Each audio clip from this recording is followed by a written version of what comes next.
GearWebsites.com is your source for firearms-based playing cards and books. We also have mugs, shirts, and posters with designs that we've made live. Of course, we have patches. Every Friday is Free Patch Friday. We appreciate your support. Thank you for shopping at GearWebsites.com.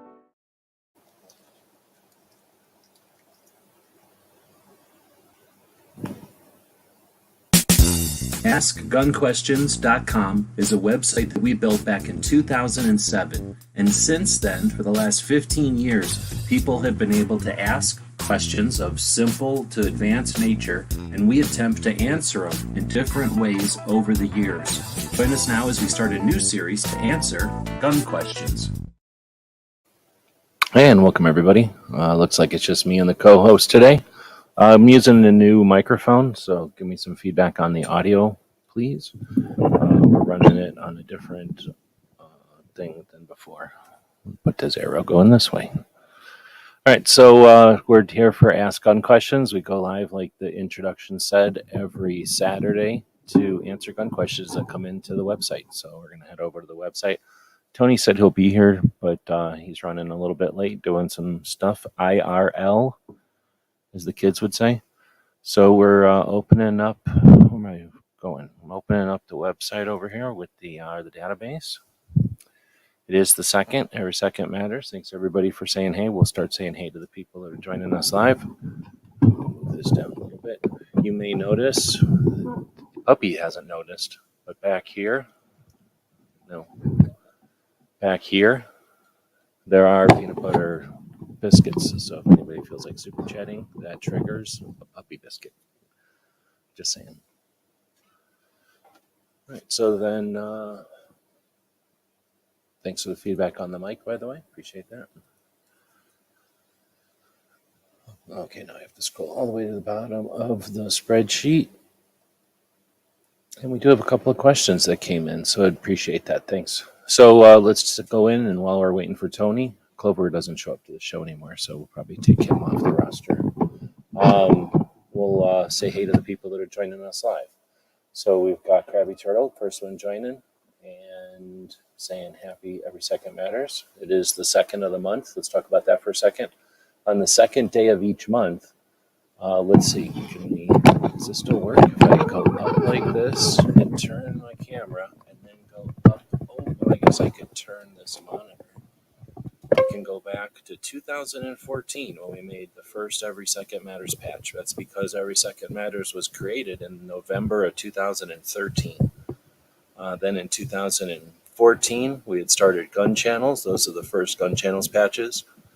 We had done the first year of Glocktober, and I was in the second iteration of spam can patches, and there's the first Every Second Matters patch. Quickly followed by another one, the giant versions. I only have one of. Anyway, Every Second Matters was created back in 2013 in a series of live conversations. Sorry, Snorty over here snorting. Whenever he thinks about anti-gun stuff, this happens to him. This is the kind of stuff that nobody talks about with anti-gun legislation. It makes little puppies upset, and then they snort. So we'll make him calm by wiggling his ears and patting him on the head. All right, now he's calming down. So Every Second Matters was created in a group of live conversations as an effort to create awareness. There's so many good works being done out there. We wanted to come up with a way to raise awareness for Second Amendment stuff in those up and downs, in those down times when nobody really cared about what was going on. The people that created Every Second Matters had been around for a number of years and seen the fluctuations, the cycles that come and go, as political challenges, as supply chain, plenty and what's the word, the ups and downs of the supply chain, different things would affect our community, and we'd have reasons at time to rally together and prevent gun control, essentially.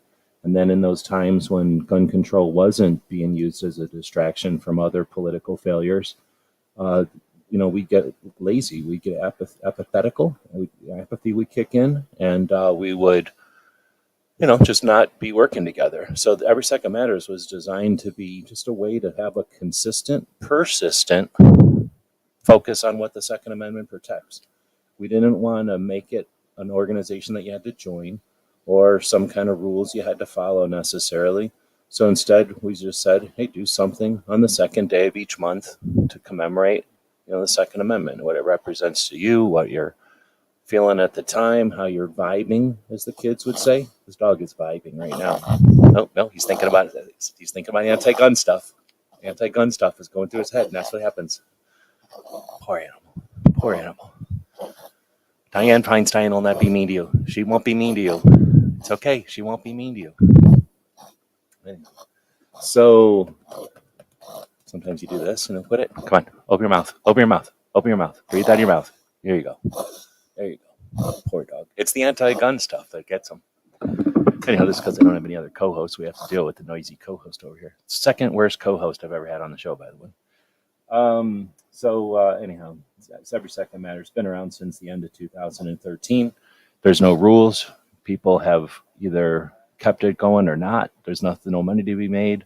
The patches are sold. Well, they're created through crowdfunding. Actually, most of them were created through a guy named Pink and a guy named Marco. I don't know if anybody knows Marco anymore, but some people know Marco. Some people know Pink. He'll show up in the evenings. He's a night owl. And those two dudes essentially paid for the first group of gun channels and Every Second Matters patches. We must have done some crowdfunding. There was a pro-gun crowdfunding project that happened, and we did the first PVC and the second or third maybe version of the gun channels patches, Every Second Matters patches through that group or that organization before it fell apart. So we've attempted over the years to get the things made, but then we give them to the Beacon Group. Most of them we gave to the Beacon Group. And when we have them in large numbers, we give them to the Beacon Group. And that's a company here in Tucson that employs differently abled folks and gives them jobs. And one of the things that they do is fulfill shipping roles like that. So when you order something from our store and it comes, if you're ordering an Every Second Matters patch, and they still have it in stock over there, it's going to come from the Beacon Group in a second shipment. So there's no money really being made on Every Second Matters patches by the time we pay them monthly for their service. And then, they take their cut of everything that gets shipped, and they pay a little bit more for shipping than we do. We're doing it as just a wash. The idea is to get the word out there. Some people use the patches with pictures and stuff, but the patches are here nor there. There might be shirts out there somewhere probably, and we might make $5 on a shirt, but really it's not a money-making thing as much as a way to rally behind that logo, which was made by Artisan Tony back in the day, and everybody liked it. And we use that as, again, a way to think about what our Second Amendment protects, potentially think about your role. Right now, we're in a flux. You think about when you started watching gun stuff on the internet. YouTube videos, Instagram, some blog, and then now take a snapshot today and a snapshot from that first time you started paying attention to gun stuff online. And who's still around? How many people have come and gone in that meantime? How many interesting projects, live chats, video series, channels devoted to some point of view? How many of those have started up, gotten some amount of support, and then failed, either left or decided to quit or had to quit? Circumstances change. They didn't get what they wanted out of it. They thought it was going to be something they didn't expect. So things change, and Every Second Matters is designed to plow right through that and to be consistent with the cooperation of a bunch of people with very little coordination to cut through those cycles that unfortunately are just inevitable. We're humans. We're not robots. We're not the Borg. We don't get put on task and just stay on that task. People get dissatisfied. People get upset. People get in personal issues, health issues, financial issues. Puppies come and go. And some people hate puppies. There's people that won't watch this show because I have a puppy on it. They hate puppies. They hate me bringing my puppy on the show. They hate that I spread my puppy's face out like this, like a puffer fish, on a show that's supposed to be about Second Amendment stuff. They can't handle it. They just can't handle it. Maybe that's one of the reasons I do it. Maybe it's because I like my puppy, and maybe it's because Tony and Clover don't show up. Who knows? But anyway, that's every second matters. Ooh, did I break his arm?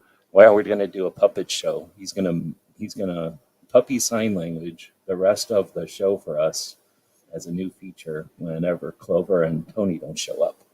And when, let's see, Clover is shooting a shotgun. What's Tony? Tony's gonna be sitting in a bathtub smoking a cigar. How does he do that? That's how he memes Tony. And this is Clover. So can we link to that when we post about it? Yeah, feel free. I'm about to change up. I just said that whole origin story of Every Second Matters, and now I'm about to change Every Second Matters up. Every Second Matters will still be whatever anybody wants it to be, but since I only have so many places on the internet I can afford to create, and Every Second Matters is one of them, I'm going to create a scoreboard for all the stuff that's going on, and I'm going to stick that on Every Second Matters because I can't think of a better place to stick it, and well, I can, so I'm going to do. So all that said, Every Second Matters was all of that, but hopefully sooner than later, it'll start changing to be, let's go take a look at Hey Jackass. Has anybody seen Hey Jackass? So there's Hey Jackass. We'll put it up behind the puppy over here. So if you type in Hey Jackass into the internet, it's going to show up this Chicago statistics page. I'm going to open it up on my vertical monitor here. And look at how impressive that is. So I'm going to try to bring down the resolution just a hair so that it shifts a little bit. This guy, mad respect for the coding here. It's a well done scripted page. If somebody knows how to do this or show me how to do it, we'll do this. It's going to be less sarcastic than this. And essentially it'll follow the same kind of concept though. But this creates a lot of data that's easily accessible and always available quickly for people who want to have conversations about the situation in Chicago with violence. This is a completely sarcastic, politically motivated version. We're going to do a less sarcastic, a non-sarcastic, useful resource that's useful and like visually useful and also data useful. We're also going to attempt to click on the, find the things that other people aren't paying attention to, some of the strategies that have been successful regionally, locally, or nationally that aren't paying attention to by the, let's just say the organizations that get paid millions of dollars to have lawsuits, because we won't be doing any lawsuits. Anyway, so that's what Every Second Matters will essentially or eventually get turned into as I have more and more time to devote to it. We have Patreons. Patreons make it possible for us to spend time on projects like these. Thank you. We have that running at the bottom of the screen right now. The puppy's always looking at it, if you'll notice, because he likes the Patreons that much. And that's literally what keeps us going. I would have had to shut all this down a long time ago. I barely have a second thing here going that's allowing me to start paying attention to Second Amendment stuff again after almost a year of literally losing water. I wasn't even treading water. I was literally just sinking, bailing water. So with the ability to spend some more time on stuff, I'm going to focus on Every Second Matters a bit and see what we can do with it. All right, well, with that, we'll start answering questions and stuff. I guess Tony said he'll jump in a little bit late. Like I say, Clover's sick of the show. I don't think he likes answering questions. Maybe he gets challenged too much. It's too much of a challenge for him to answer questions. But thanks for the happy Every Second Matters from Krabby Turtle, also from Gizzard Gary and Mike White. Unapologetically Armed is joining us. Good evening. M. Gabriel showing up as well. Oh, E. Honda is out there. Colorado. Let's see. Colorado. Do I know where M. Gabriel is from? I probably should. Krabby Turtle is in the Maryland. Mike White is in California. Unapologetically Armed is in Missouri. Gizzard is in Kansas. And that's everybody, right? So far. Woods, Washington. Notice how everybody has the same letter of their username as they are their state, coincidentally.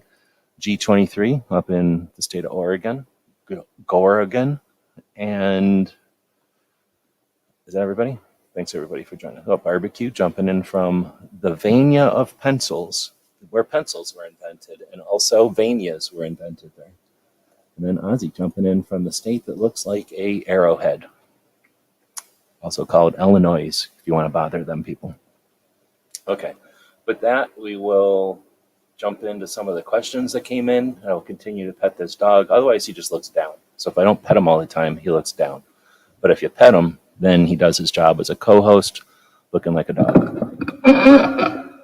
I could also, I don't want to hold him because now he's going to be fixated by him, but we could also give him a crunchy peanut butter treat if anybody wants to throw some super chats in there. It's the only way we're making money on the channels with super chats. So just letting you know. And I guess channel members. And I guess super thanks, but nobody's only got one super thanks ever. All right, we'll make it so he's not showing his butt, and we'll pet his head again. Again, this is because Tony didn't show up and Clover doesn't show up anymore to this show. So you have to listen to this dog being patted on the head. Anyway, let's dig in. The first question is, this dog is very much motivated by the food. So here's what we're going to do. He's got this little toy. And this little toy is to distract him and ration out his food. So we're going to take one of these dog biscuits that are made out of peanut butter. Right? And then we're going to drop it into here, and it's never going to come out of there. But he doesn't know that. And we'll tighten this up. What's going on? Why isn't this tightening?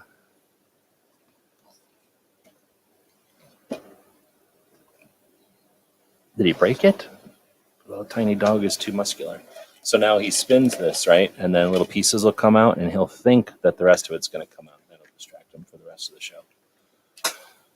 All right, so the question is, I have a, here, I'll put it up on the screen. Plain Nut is joining us. Good afternoon.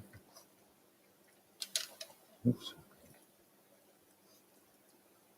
Okay, so the first question that came up this week is, I have a Palmetto State Arms 9mm pistol. Well, that's their first problem. I bought an 115 grain bullet to shoot in it, but it will chamber the first round, but the next 3 rounds malfunction.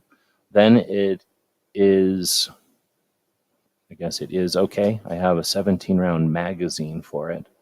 So how do I solve this problem? All right, so is there anything that has to do with the Palmetto State gun on this? Nah. Is it the 9mm part? You would think so, but it's not really. So essentially what this person is saying is that, where's 115 grain? That's pretty light, isn't it, for 9mm? I mean, 9mm is an unusually light caliber anyway, but isn't 115 a light bullet for that?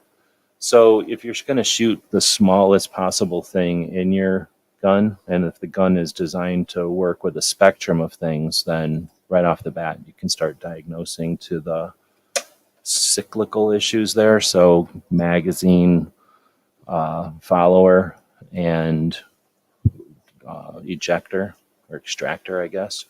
So at least that's what I'd suggest, taking a close look at the cycling mechanisms. So the magazine itself being dirty or dented, mal-shaped or messed with or something. 9mm is a horrible caliber, so it's difficult for magazines to retain that shape. So if there's some problem with the body of the magazine, that'll prevent the follower from going through. The other problem can be the follower itself. Again, 9mm is a disgustingly filthy caliber, so it really fouls followers quite a bit. So you might want to check that, make sure it's clean and not hanging up on nothing.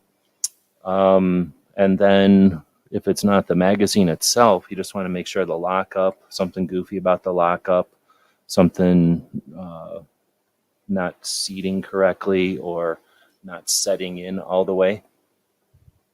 And until he's satisfied that there's nothing back there, he's going to keep showing his butt. So we're going to do that. So if it's nothing with the feed, then I'd look at the extract, right? So if it's not hot ammo, it's probably not sticking in the chamber because of expansion. If anything, it's the opposite. It just flops right out of there.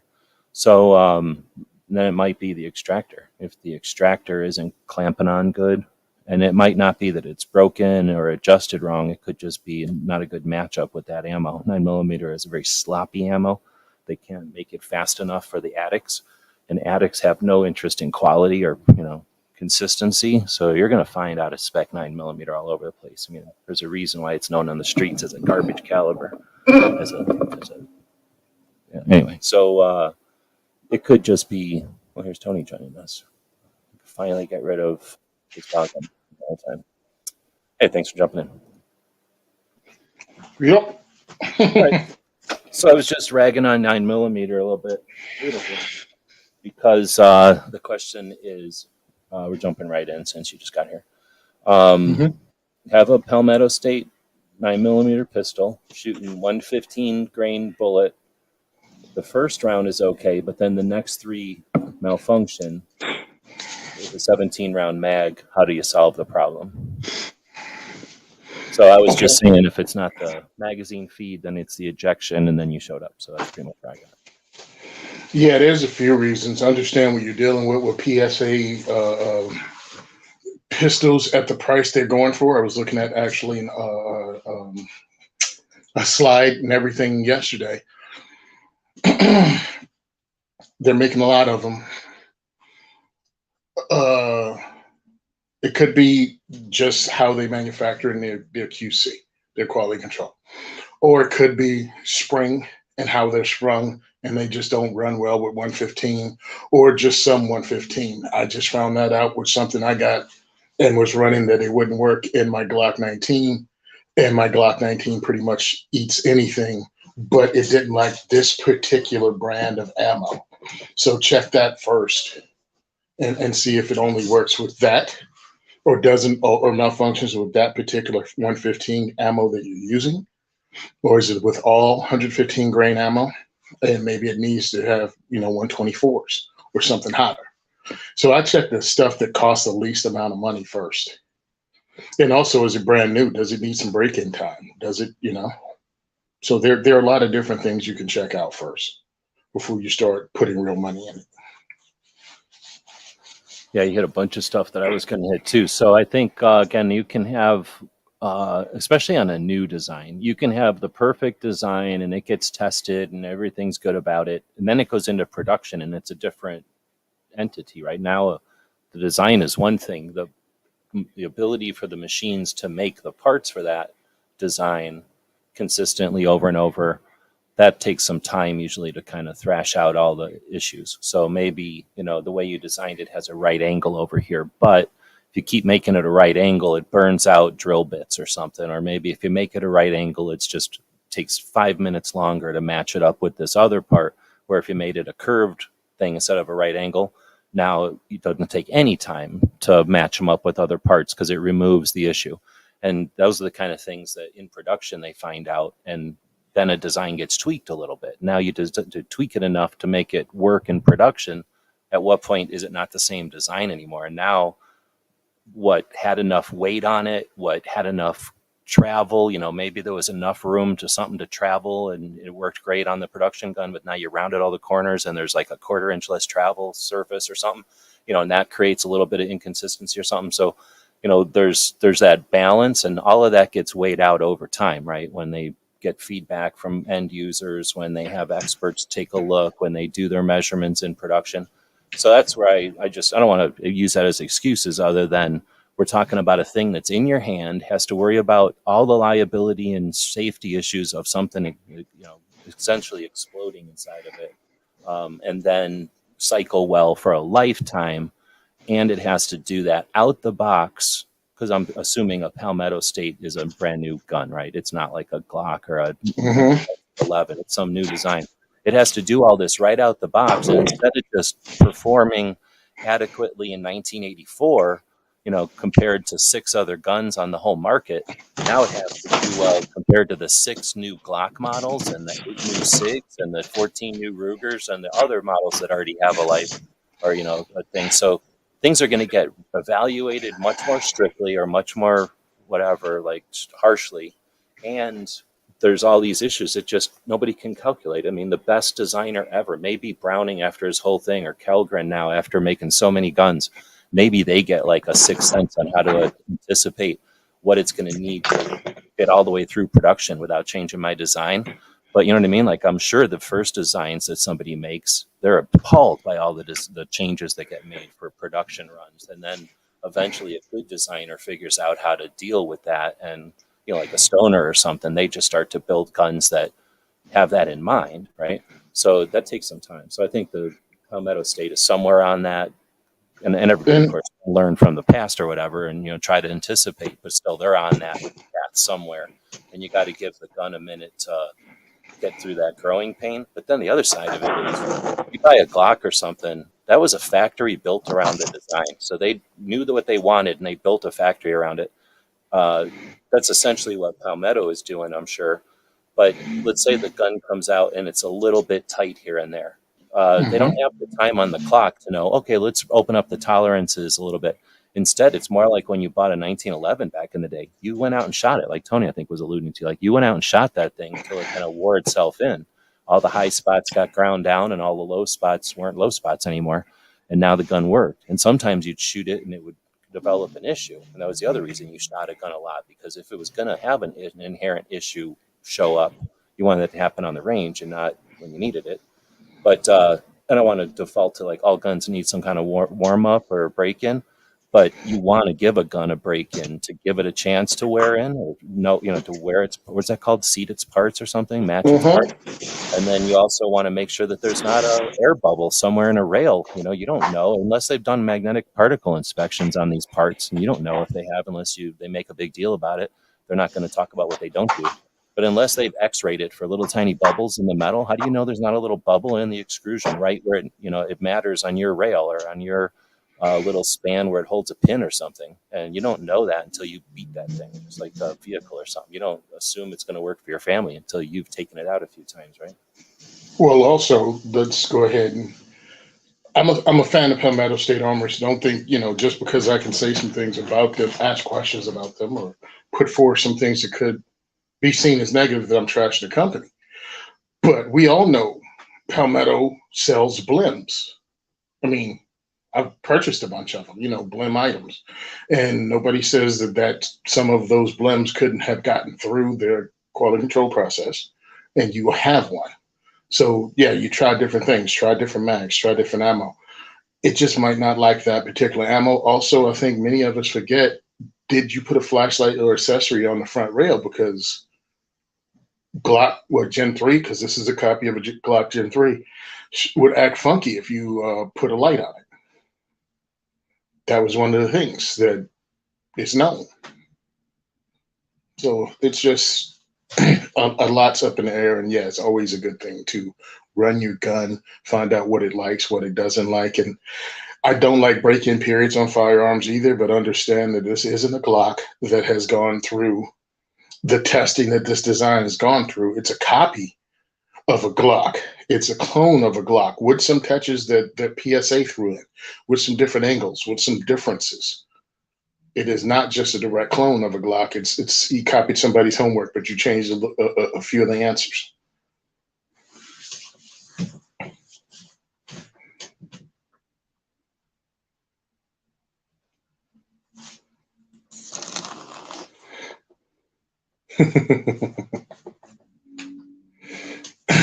The puppy. Hey, that's a photo from Diversity Shoot at Gunfire Range Oh, on the amazing. screen. Yeah. I was saying I was trying to get it so it looks like Puppy was at the diversity shoot with me. Oh, he could have been. There were a lot of people there. We actually had a huge turnout for Record Range Thursday night. It was wonderful, man. One of the father daughter came to our event uh, 2 weeks ago with Gun for Hire. They brought like four relatives with them this time, and one of the ladies that was at Diversity Shoot the time before that, she brought a friend of hers. So, like I tell people, you can come the first time because you want to check it out, but I guarantee you'll probably be bringing somebody else in your social circle to the next one. So Barbecue is saying something I always tell people to do with a new firearm is when they are sitting at home doing nothing productive, like watching TV, grab that Mhm. gun and cycle the action by hand repeatedly you'll cycle the action hundreds of times during a 30-minute show. And yeah, that's essentially the break-in that we're talking about. You don't have to shoot rounds. I mean, I think it's better to shoot some rounds through. I don't know what you think a break-in gun, what a modern gun break-in period is. I like to think 500 rounds minimum still, but I'm old-fashioned and I remember guns that broke. So, but what barbecue's talking about is more like the fitment, right? Is that, I don't know if there's a word for that when you It is. right? Yeah, it's fitment. I mean, the parts have to marry. It was all machined, but I they think weren't that's hand. marrying thing. Yeah, they weren't like hand fitted, ran together, and makes. I mean, that's one of the reasons that higher end companies charge you more. One gun, one gunsmith kind of thing. But then, meanwhile, those companies still had in their paperwork, at least until a few years ago, I don't know now, that you'd still have to break the gun in. I mean, they would recommend it in their on their websites. Sometimes even to the point they told you what ammo to be used in some of these custom guns. So yeah, you got to deal with a Palmetto State Armory dagger. So that goes back to what the question was talking about, the 115 grain bullets, and you're saying like some of the times like Ruger or somebody, maybe Weatherby or somebody would say, here's what you break their gun in with. And that's because they don't want you going and buying the cheapest, let's say white box, the stuff that you would use just for going to the range to test functionality or maybe to test your draw stroke, but you're not really using it for marksmanship and you're not using it for any kind of effectiveness at distance, and you're definitely not using it for hunting or self-defense. So if somebody were to use that to run their thing, that's not an abusive, harsh test, like a stress test of the system. They're probably going to tell you either that or they're going to tell you to use that soft stuff, or they're going to tell you to use something that's essentially not at the top of the whatever spectrum, but towards the top of the stuff you can buy reasonably, but something that's going to actually make the springs work when they're stiff and make the pieces rub together while they don't really want to yet. And then they'll gain that tendency to rub together. Wear patterns, maybe that's another way to say it. Hey, I'm tactically thrifty, dude. I want to get a PSA dagger too. Actually, I was looking at them last night because of the price they have on this. I think it was like $139 for a complete complete slide assembly. And then because this is a Labor Day sales, and then I was looking at how much would a lower be, because I don't like their trigger set up on the dagger, but a Glock Gen 3 lower should work. I was looking at lowers with Lone Wolf, and that's like $149 for one of their complete lowers. Then I was thinking about how crazy it is that you can pretty much get a Glock clone for barely over $300, brand new, with optic cut and threaded barrel and a Cerakote job. I say it on my other show a lot, that we're living in the golden age of firearms, man. At no time would you get that. No time would you get that customization, that amount of customization, or that amount of features, excuse me, on just a gun for that price anytime in the last 20 years. As you're saying that, I'm thinking I just seen something about trucks, that they don't even make plain trucks anymore. They only make fancy ones with goofy wheels and all other packages, like they used to make just some packages. Now they only make packages. It's kind of the same, right? People don't have that interest in buying the standard and changing it to their tastes. They'd rather buy something that's in a flavor or in a direction they want, that's already halfway to the, so if the upgrades are a radio and the tinted windows and the wheels, you buy something that's already got some version of all three of those, even if it's not exactly what you were looking for. You're that much ahead of the game. And I think it's the same with these pistols. People were buying 1911 Glock Beretta, period, and then changing what they wanted, and then evolution happened, and now there's different people, and then SIG joined in, I guess, and then other frames came around, and then essentially people are just doing the same thing. I'm buying a 1911 Glock or a Beretta, and then changing, or SIG, I guess, and then changing the color, frame, stippling, grip angle, red dot optic interface, whatever.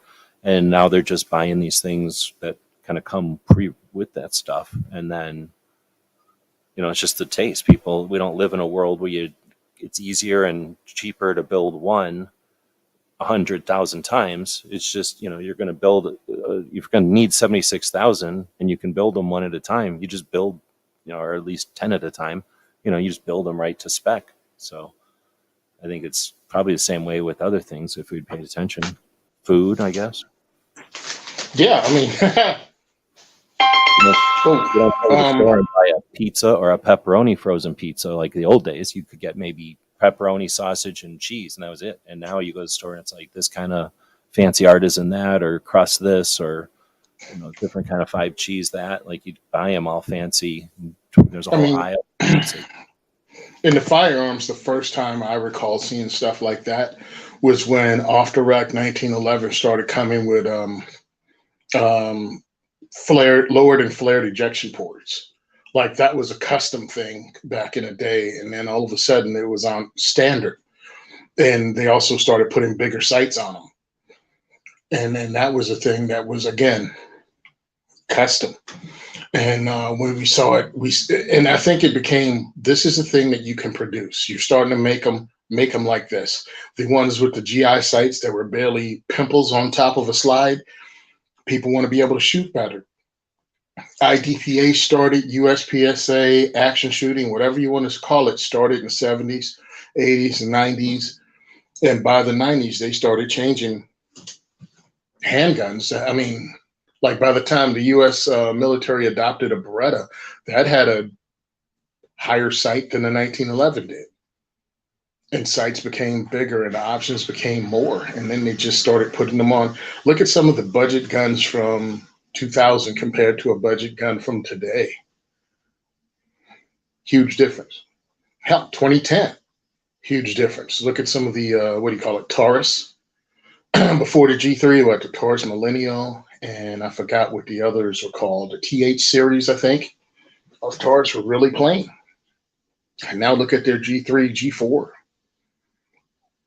So, and with food. Remember the Curve, and there was some colored Tauruses in like 17. Spectrum. The Spectrum. And so they tried things in the past and they didn't take. And Taurus is the easiest one to think of. They try things on a grander scale. They probably try things, and if they don't sell here, they'll sell in some other country, so they don't care or something. But like other companies are either too small or too scared to really try new things. Taurus will just throw stuff out there, like the Judge and stuff like that. So I remember them doing kind of shoots into what I'd call like tangents of carry guns, and they never took off. But now, like you're saying, now it's the right time for that kind of stuff, and some of them are landing, and other companies are grabbing that and running with it too, probably because of that. They're using them as a test in the ice, right? Okay, the ice isn't too thin anymore, let's do it too. Yeah, I mean, SIG does it too because they have 7,000 SKUs.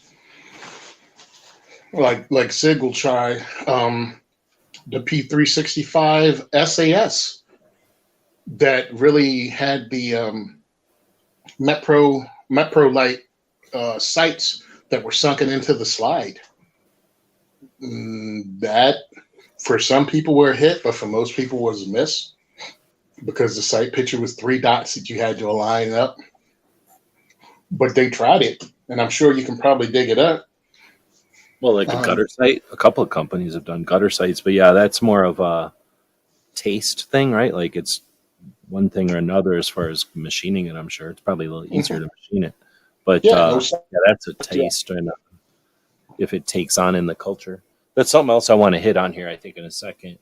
But since we're talking about sights, and you're talking about how they were tiny, Barbecue was saying the original 1911 sights were tiny on the GI models, and well, it's probably a technique thing because back in the olden days, they shot differently. They were coming from different guns and they were shooting, they had different traditions and different stuff. So as things evolved and people kind of acknowledged new training styles, and then people got trained in those new styles, and then new ways became, like that's how new stuff evolves, is somebody's got to introduce it. Some other group of people have to accept it. and then it has to become sort of the way. So, that kind of developed. And well, I was just going to say, a lot of times they put sights on guns as like I don't want to say an afterthought, but because most people weren't shooting their pistols at Hmm. great distance, they were putting it on there. Like, some people are going to take this to the range, but we figure most people are going to put this in their pocket, and we don't want them to have like target sights all jabbing around their holster or their pocket. So we'll make them kind of small, and nobody's going to complain. And nobody complained because Hmm. there's no internet to complain on. But I bet you $1,000 if there was an internet to complain on, people would have complained about like the Star tiny ass goofy sights. And then you know what happened? The next model of Star would have had normal size sights on it, right? Like, because they want to sell Hmm. guns, but nobody cared because nobody knew. And when you go to the store and here's the $79 gun, here's the $300 gun. Okay, I'll buy the $79 gun. You don't go, oh well, I'd rather have different sights on the $79 gun, so I'm going to walk around to 700 stores until I find an $80 gun that has different sights. One, there wasn't that many stores. Two, that wasn't a thing. And three, there wasn't another gun that had smaller sights or bigger sights. So if you went to another store, you'd get the same variety of guns. So anyway, the world's just changed or whatever, and just interesting. But I guess what I was going to meld that into or develop that into is that training has changed. Training originally was dueling, and then it was, flintlock pistols, single shot flintlock pistols that are balanced totally different. And, you take an hour and a half to load it and you get one shot. So you better make it count. It might explode. So you have it as far away from your face as you possibly can. And you're using your body or whatever alignment to help shoot it more than aiming, because you didn't aim a smooth bore pistol. You just shot it in a direction, and you tried to make the smallest target as possible when you were getting shot at. So the way they shot those guns had a whole different mindset behind them than the next guns in line, which were revolvers. And half the time you're shooting them from a horse, and it was like the AK-47 of the time. So you brought out a revolver, everybody was all you saw was asses and elbows, because at the time that was like an AK-47. So you didn't have to be the best shot with a revolver until everybody had revolvers, right? Then eventually, turn of the century, 1900s, the automatics start coming in, the semis. So now you have a different way to shoot a gun, right? And they work differently, and they're double action and stuff. So anyway, so as things developed, training developed, and now we get to a point where there was, between Vietnam and the global war on terror, there was essentially no one doing anything of any number. So there was no time on the clock. Like, the only thing you could do was sit around training, and training became a whole world in itself, because all you could do was sit around training, and all anyone did. The people at the highest levels were paid to sit around training because there was nothing going on. Then the global, and that's how training, that's how the internet started. That's, you think of when the global war on terror started, 9/11, 2001, right? You start thinking about when the internet started, 97, 98, 2001, we were just getting fast internet. And, that's when training started to change, because all of a sudden they needed immediately people to be highly trained in mass to go over and do stuff. And so they got trained by those people who'd been doing nothing but training theoretically, and training to jungle environments, and training to what they did in World War II in Vietnam in the jungle. And then they went and did stuff in the desert for a number of years, which you end up there is a massive change in understanding of how to do stuff. You're now doing urban door-to-door stuff. You have SWAT starting in the 80s, getting a lot of time on the clock doing drug raids, good or bad. They're learning how to bust down doors in urban environments, and then that gets applied to this desert in different ways, and all that stuff comes out in a weird, I don't know what to call that omelet, but the early 2000s, where everyone getting the clash of actual on the job experience versus theoretical training experience, and what should work versus what does work in the desert. And then let's throw all the states start getting concealed carry between 2000 and 2010. All the states pretty much get concealed carry, and then they all start looking, why don't we do constitutional carry? And then we all start getting constitutional carry. So the number of people that are coming on board to learn about shooting and have the fill the demand is nuts, and the guns follow that. So I mean, I'm kind of throwing it all out there in a timeline, kind of, but training has been a weird thing for the longest time. It was like one thing, and then it was a couple of things. And since 2010, it has become like if you pulled a tree out and looked at the roots, like what used to be a stalk, and then it was a couple of branches, or maybe if you look upwards, like you got the trunk, and then you have a couple of branches, but then boom, now you got all the twigs and leaves and branches and leaves, and nobody's right or wrong. It's all training. It's all the stuff, and somebody needs it for shade, and somebody needs it for firewood, and somebody's going to write paper out of it. It's all for training, but. And the guns, how can a gun company keep up with that? Because the one person needs it to operate in the sand doing this, and the other person needs it to fit comfortably in a purse or under their boobs. Like that, how do they do that without making a lot of models? And well, also I look at it as a lot of things came together, and I don't think enough of us give credit for that. The many things that came together. The War on Terror, right? But before the War on Terror, we had the Gulf War. Before the Gulf War, what we had was Nam. And when SWAT started being trained by police after anti-terror groups were starting to be formed. And then those people trained SWAT. And then we had Princess Gate in London with the SAS, bringing all that to a head. And people learned about that. Then we had the raid on Entebbe. So what it did was bring a lot of close quarters combat stuff to public attention, along with movies like Invasion USA with Chuck Norris and stuff like that. But people started, they already had firearms and people would buy, movies from guns, but then it started getting into different things. And when the competition started, regular people could compete. And it just was more and more regular people became exposed to firearms and firearms training, and it was on entertainment more. And it just changed. It all comes together in a weird kind of way in American culture. And I think it's awesome. And now here we are, that the regular guy that really doesn't have that much interest in everything a firearm can do can pretty much go in and can buy a Smith & Wesson M&P 2.0. And instead of just purchasing the regular one, he goes, okay, I'll pay $100 more and get the Performance Center one with optics cut, raised sights with tritium in it, and like a worked on trigger. Like this is all custom work that your gun would disappear for 16 weeks before, and he buys it stock for about $100 more than the regular one. Yeah, that's amazing perspective too, like you say. And then if you could get the same guy who's competent to do all those, you might have to send it to one person. Or that's why you're saying it would take so long. So you'd have to send it to one person for this and one person for that.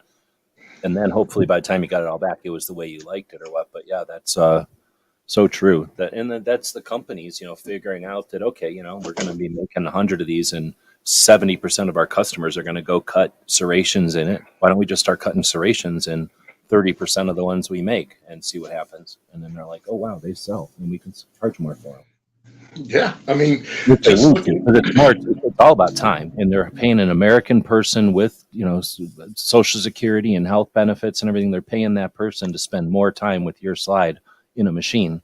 Even if it's 12 at a time, there's still, there's more time in that machine, more time for that person to have to take things in and out of fixtures, and set things up.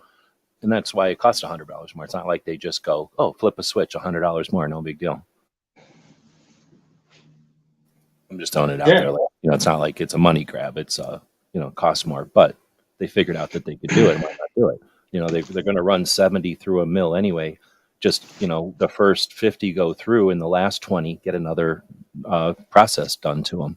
It's not that much more difficult for them. Not much.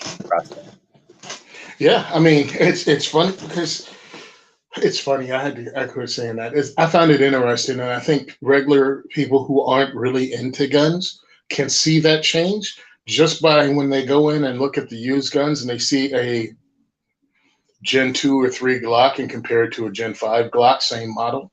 Or they look at one of those police trade-in Smith M&Ps, the first one compared to the 2.0. And you're like, same company, same model number, but this is how much it changed just for this base model. And again, like you said, how many places you'd have to send it out to get work done. I mean, at one time it was like you had to send it to Agency Arms or I forgot the name, Salient Arms. Like those were the places that you sent your Glock to. And now you can order pretty much a Glock clone with a lot of that work done from PSA. Like optic cuts, suppressor height sights, threaded barrel, undercut, and extra stippling on it. And a magazine well that's, if not flared, at least has a cutout for you to pull the mags out, be able to rip the mags out if they got stuck. All of that's on a basic PSA, and you can save another 11% by purchasing the lower half and then purchasing the upper.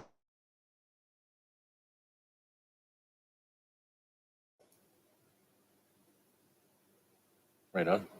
I'm going to pause and go to this other topic, I guess, a question that came in live. Which gun is better, Taurus Magnum or Taurus 357 Magnum or a Taurus Judge?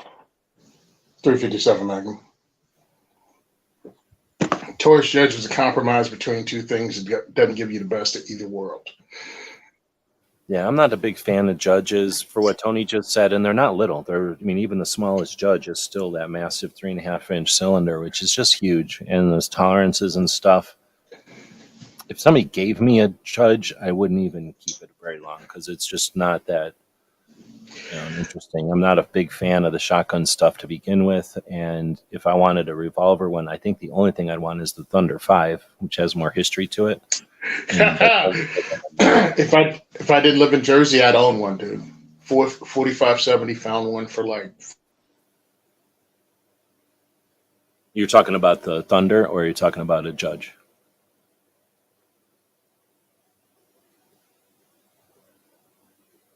What happened? Are we still alive?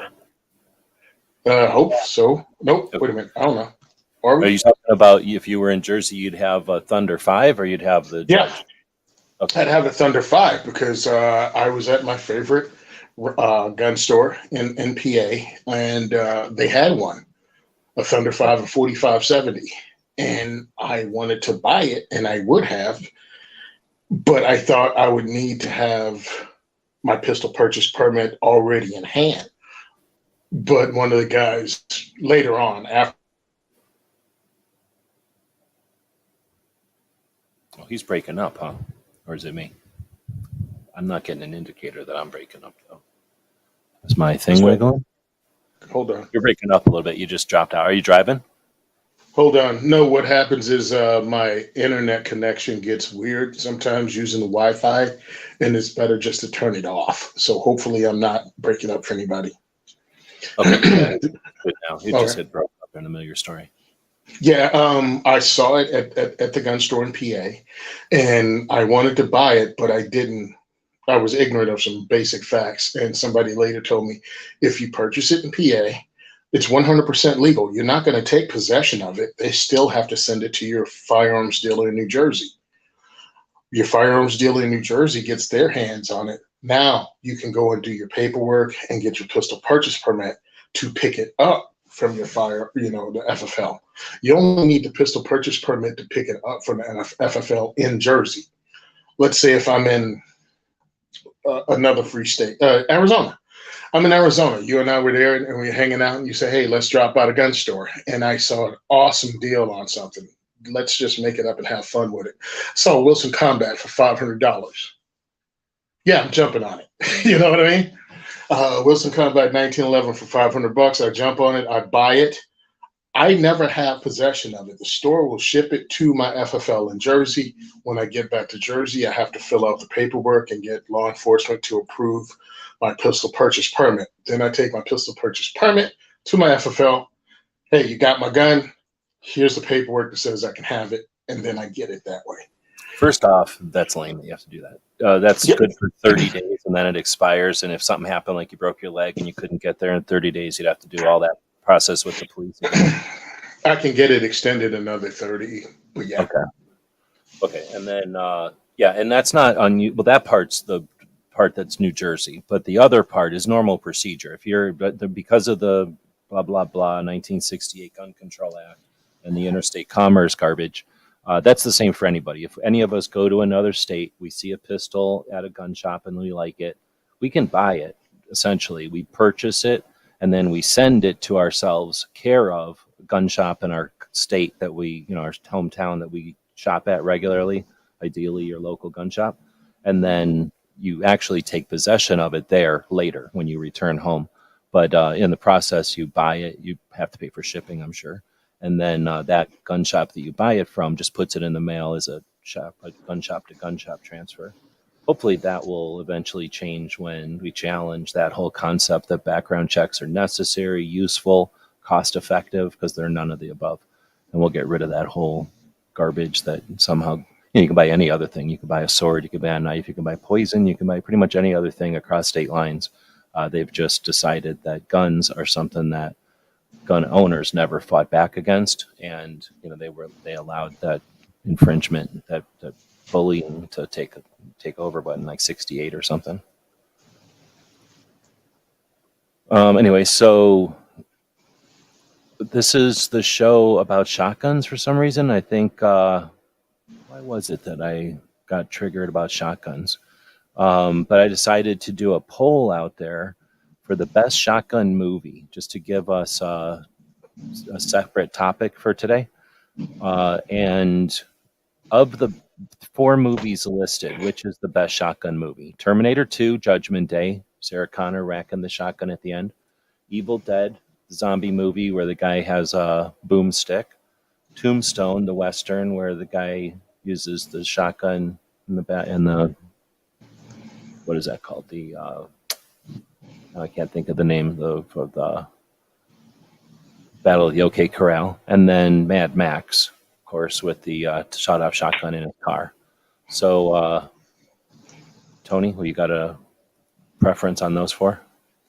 I was checking it out, and I was like, all right, to be fair, I never saw Evil Dead. Was it This is my boomstick? Right. Never saw it. Then I've only seen it once, whenever it came out or whatever. Tombstone, didn't care about any of them. I watched the movie. It was a Western to me. I never looked at Wyatt Earp as a hero. And now, as a Second Amendment advocate, I was like, that dude was just pushing freaking gun control laws on people. And then he shot people because of gun control. Yeah, he shot people over gun control. So no, he's not. What was the other one? Hold on, because I actually voted in it. Evil Dead, Terminator 2, and Mad Max. Mad Max, again, not much of a shotgun thing to me out of all the cool stuff. In Mad Max, I never noticed a firearm. So it really came down to the Terminator. And it's Judgment Day. It was, in my opinion, more shotgun centric with Arnold with the lever action shotgun and the spin it around. Was that the one? Yeah, on the motorcycle.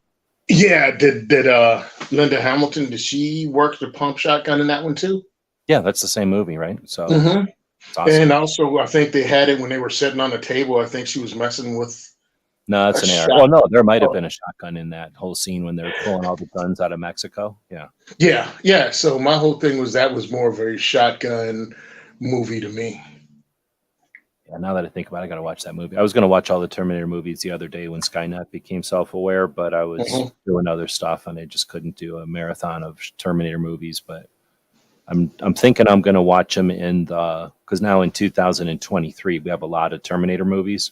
There's a way to watch them that's like most accurate to like the story of Terminator, and I'm going to try watching them that way. Since there's so many of them, I barely remember any of them. They all mix together for me. So anyhow, I got you. I think I'd go Mad Max. And if you think of the original Mad Max, is where he's like a police officer just at the beginning of the end of times or whatever. And there's like rogue biker gangs and stuff that it's like from Australia. He has a shotgun in there, and then that is the beginning of in Road Warrior why he's got that same shotgun, but it's like years later and it's all worn out. So in the Road Warrior, that's where I became into. I watched Road Warrior first as a little kid, then Mad Max, then second Mad Max, the first one. So I watched them in the wrong order, and then Thunderdome, and I started hating them after that because they got lame. But they were super violent and super crazy weird because they're from Australia still back in the day. So anyway, he had a little sawed-off shotgun, and part of the deal is that he was sort of like kept getting screwed over because every time he'd find shotgun shells, they were no good anymore because it was in the wastelands, and paper shotgun shells would disintegrate over time. So he had the shotgun he carried around, but he could never get shells for it, and that was sort of the running joke, I guess, is the way to say it. So that's why I like that one. But I hear you, Terminator 2. Man, I could definitely vote for that one. I didn't like Evil Dead either. I only watched it the one time, but I do know that was the part of it is he goes back in time, I think. And it's like the second or third movie. He goes back in time to I think knights in shining armor, and he has a shotgun, and you'd probably own the planet with a shotgun back then.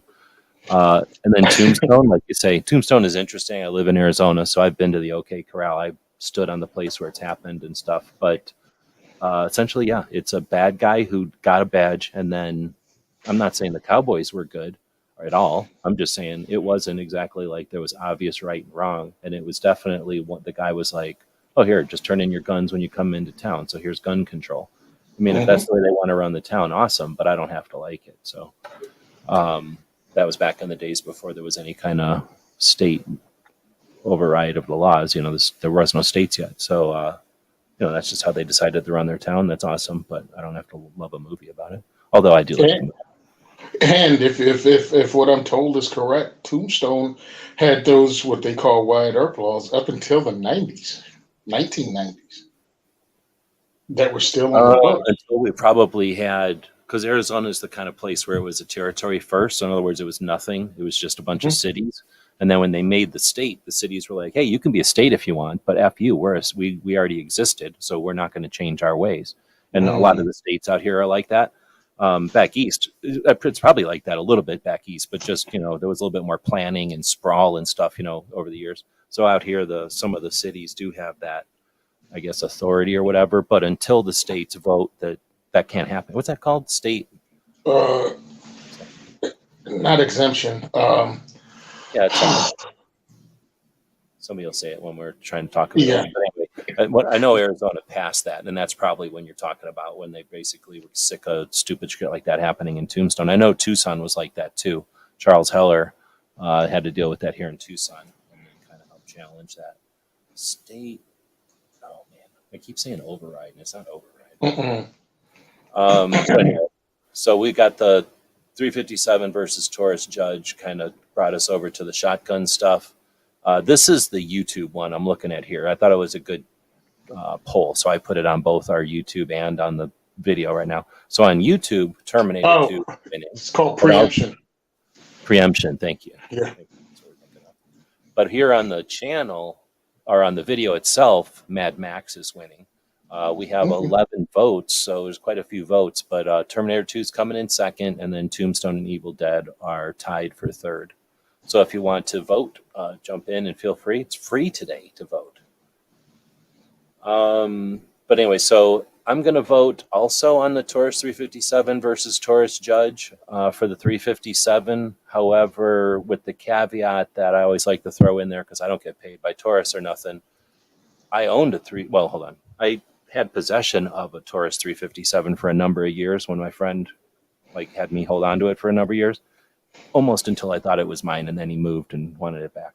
But because I had a safe to put it in, I kind of had it, and I didn't mind. And anyway, I used it because I had a 357 lever action, and I would take that thing, and it was the 8-shot. I don't remember what model it was. It was like an 8-shot 357. Anyway, it glitched after a while, and then the other Taurus we had is the 38, I guess. But and I've had three Taurus revolvers, and they've all three developed a glitch. You can send them back to Taurus and they'll fix them, but I always throw that in there. So I wouldn't want a large, powerful Taurus. I'd rather have a large, powerful Smith, probably. If I want a big caliber, I'd want a Smith. In other words, I'd want Smith & Wesson making anything with a lot of recoil because I want the gun to last for a long time. I 100% agree with you when it comes to if I'm going to compare them. I definitely want Smith. Taurus, I'll go with what Grant Cunningham said. People don't know he's a firearms instructor, but before that, he was also a gunsmith. And revolver smith, actually, was his bread and butter. And he refused to work on Taurus. because of some of their parts and how they built it and how they fit together. And again, choosing between the two, and let's not act like I'm acting like Taurus is subpar, because Smith and Wesson actually went to Taurus. Was it the 80s or early 90s to help with some design work, with some stuff they did, and the regular Taurus revolvers are straight copies of the Smiths. So let me put that out there. But if I have a choice between the two now, Smith all day, every day, twice on Sunday. I'm just going through the comments. Haida AR Guns is out there. Does live shows quite a bit during the week. Check them out. A lot of focus on reloading, but also just getting people together and having conversations over coffee. He's saying that John Wayne met Wyatt when he was 18. He would pistol whip you.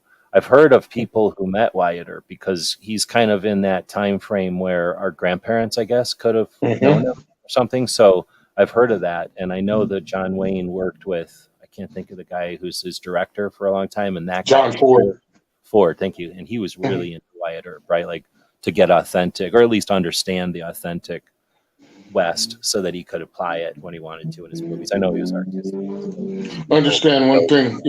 It's all cool and everything, but I ain't going to be scared of being whipped by a dude named Marion. So, wait, are you talking John Wayne, or are you talking Wyatt Earp? I was assuming he meant John Wyatt Wayne. Earp. I don't think John Wayne's pistol whipping anybody, though. Yeah, I'm not worried about a dude named Marion. If you talk about John Wayne, will pistol whip me. One time I was driving to, you know where I was going? I was going to Chicago for the Gun Rights Policy Conference 2018. And I had gone by Dragon Man, of course, but I got sick just south of Colorado Springs. I ate a bad burrito, and it laid me up for like a day puking, and I was pissed. So I was a day behind, and because of that, I go up. Did I see Honda that trip? I think I seen Honda in Denver. I went by Dragon Man's, and then I'm booking across Nebraska, west to east, and I'm trying to hook up with Travis. I didn't realize how far west Travis lived. I thought he lived really far east for some reason. So during the night, I had booked like really far into Nebraska from Colorado, and somewhere in there, I don't know where anymore, but somebody in Nebraska will tell us, but somewhere in there is where John Wayne came from, his birthplace or something. Cause I was driving along and it goes, such and such birthplace of John Wayne. And it said something like, I think it said something like 30 miles off the highway. And I was like, dang it, that's like a half an hour south if it's a fast drive, if it's not going through 1,000 little towns or something. And because I was trying to haul ass, because I was a day behind and all that, I was like, nah. And I'm kicking myself, because when's the next time I'm going to be in West Nebraska to be able to just, I don't know, I just need to be able to say I've been to the place where John Wayne. It's not like I love John Wayne all that much, but I've seen it. It's still cool, right? Yeah, and I was like, dang it. So I'm still kicking myself that I didn't stop there. Yeah, I mean, it's still cool. I mean, I'm joking, but dude, that's freaking John. I mean, I guess I'm trying to think of like how you have to be for John Wayne not to even be a thing, because we had an incident happen at work where one of the young ladies, the guy was my age, one of the cops was my age, and we were getting ready for a movement through the prison. And this is when the cops pull out, the batons, and they stand a movement, which means the inmates come from one place to the other en masse, and the cops have their helmets on and they have their sticks, and they bring the inmates through. Well, one of the young ladies, again, before they came through, she had the helmet on with a strap off. And one of the older cops went, "Hey, close that strap. Who do you think you are, John Wayne?" And the girl goes, "Who's John Wayne?" And just all of us like looked at her. And then we thought about her age and was like, dang, I feel old now. Yeah. That's like the culture is old, because that's like a whole generation where that is totally it's like saying, who are you, John Wick, I guess, or something, or actor Keanu Reeves or something like that. It's just a whole generation got old. Yeah, I mean, before, if you typed in John W., John Wayne would probably be one of the first names that come up, and now it's John Wick is the first thing that comes up. Yeah, John Wayne died in 79, bro. That's interesting. Yeah, I never thought about that. John Wayne died in 79. He does come up second, but then the serial killer comes up third. Yep. Mine came up. John Wayne came up. Yeah, second. Serial killer came up, but John Wick came up first. That's super But interesting. I've never done that, like search slowly or whatever to realize that. But that's a great insight to the way, like you're saying, that we're moving along. well, we grew up, all of us generation, and probably most of the guys here, we grew up with three channels. Three channels that had to have programming on it. So they had the old cowboy movies they played. So we knew John Wayne and grew up watching John Wayne long after he passed away for some of us. It was still relevant. He was still something you saw on TV on Sundays in the afternoon movies, or if you stayed up late at night. And in the first years of cable, it was something they used just to keep something on television. Well, and I've seen a lot of the old westerns. I like them, and I've watched a lot of them. And John Wayne is like Harrison Ford or somebody, or like, oh man, Denzel Washington. Like they don't even take roles that aren't in good movies. You know what I mean? So like they're first it's going to be an interesting movie, and then it's going to have like a budget. So it's going to be they're going to have like a good director, somebody knows what they're doing. So if you're going to watch westerns, you might as well watch John Wayne's, because except for some of the very early ones, they're some of the better westerns. Period. Biggest budgets, good co-stars, that kind of stuff.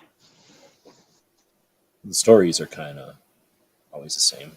Not always the same, but there's not a lot of variation in cowboy movies. But let's move on. Gizzard is saying, what kind of mag, or like OEM mags or aftermarket? So that's a good point. That's back to the question about the PSA. So I don't know that gun. Does it use Glock mags? That's why he's asking that. So there's a big difference between a real Glock mag, which is to spec, period. Like it's just not out of spec, it's to spec. You can complain about the spec or the angle all you want, but it's to that spec. And then one that's made to the spec, which may or may not be right. You know what I mean? Like it may not be 100% accurate. And sometimes they don't care about drop free. I think that's kind of a preference. Some people insist on their magazines being drop free. Other people do not like that. So some people are going to have the preference of a magazine that doesn't just drop loose, and other people are going to, value it. Yeah, and I mean, Glock mags don't drop free. Well, I guess it depends. I mean, they should. Hold on. If they're loaded, I guess, and they're clean, Yeah. they should. They're certainly not like an old mag in metal where they have like a spring. Yeah, no, they're not like the CZ75 mags, that are designed not to drop. But there's some that have a spring that'll push a mag out, or some that have a follower that's so strong it pushes them out. They're neither of those, but a clean Glock mag usually will drop out. No, it won't. Got it right here. No, empty Glock. Not empty. Yeah, that's true. Loaded. Loaded, yeah, but empty Glock mags don't drop. But the thing is, that I'm using that as an example, that they're to spec so that you can expect them to work with your gun in a certain way, where other ones will either be different spec or variable spec. Well, okay. They drop free, but with a little shake. Like when I have my, and they definitely don't spit them out. Like my... They don't push them out for sure, but that's what I was getting at. It's like if you need them to get out of there, you can get them out. It's very easy.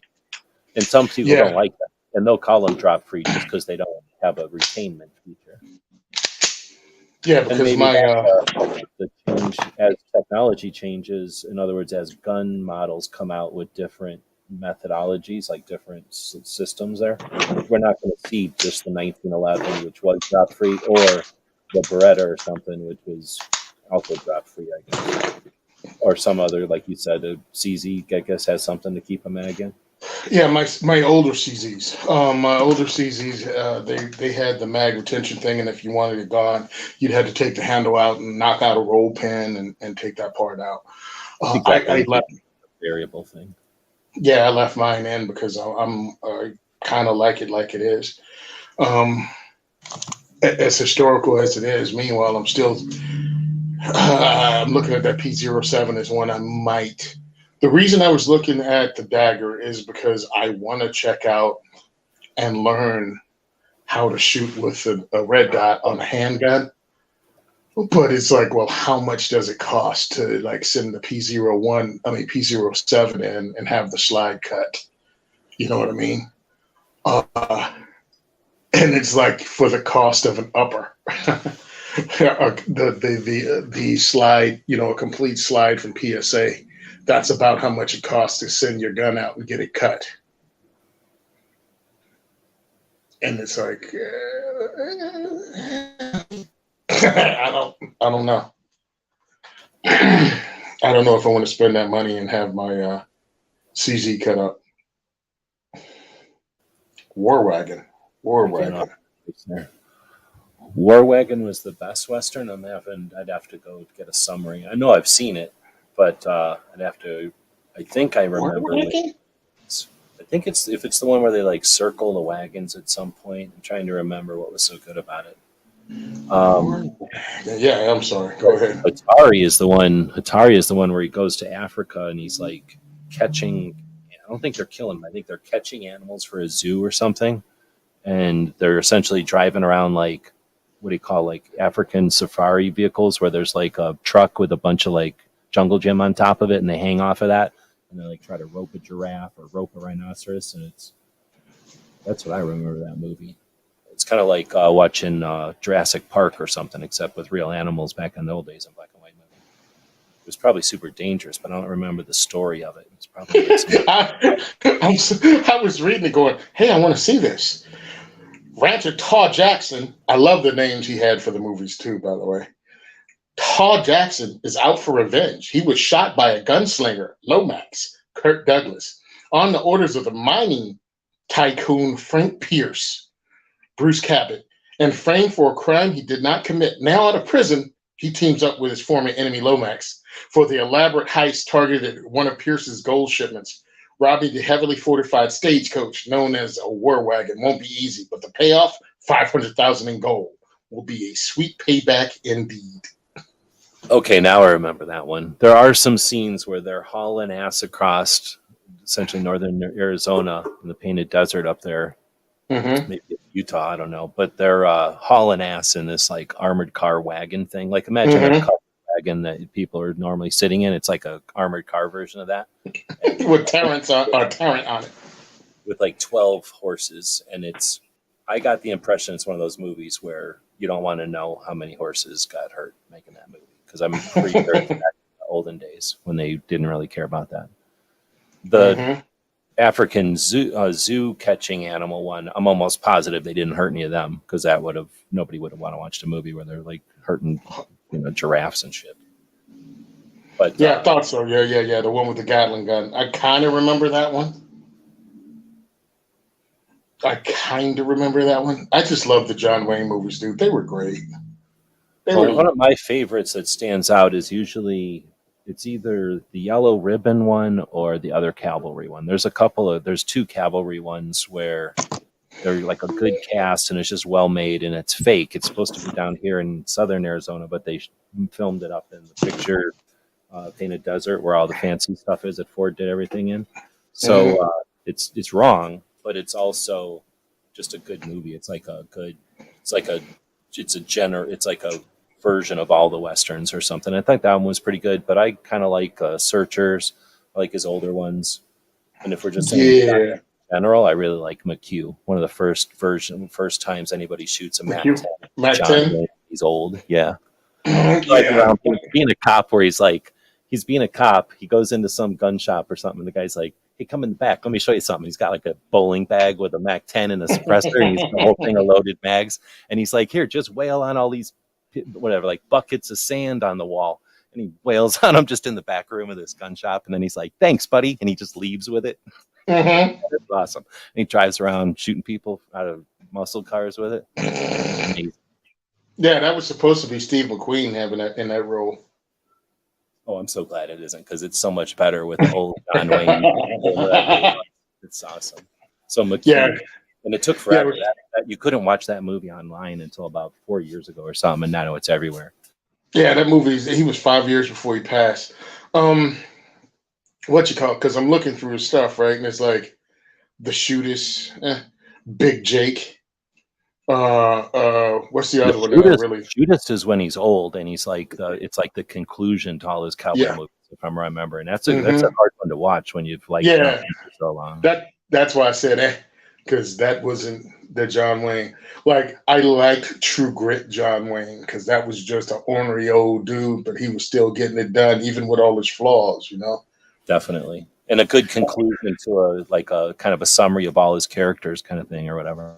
Yeah, that you could be good with. McClintock, I like that one. Rooster Cogburn, like these were just like the John Wayne movies that you wanted to see.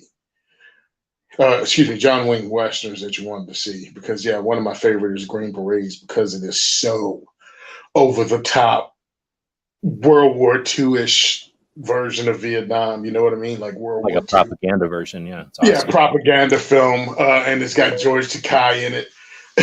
And I think that's awesome. There's young George Takei. Oh, I guess I could go ahead and drop this over here. So one of the things that I did, because I've done this about 4 times on the internet already, is Mhm, make a list or compile a list. I mean, it's not like I made the list, but I threw the list together here. So mhm, these are his early things, and then you get into his like the classic westerns, let's call them. Then he's got quite a bit of World War II stuff towards the end of all of this, and those are awesome. Not just because they're propaganda, but John Wayne again, he picks like big movies to be in, and these are the movies that had actual stuff from World War II. So the props aren't props; they're just World War II stuff that was laying around.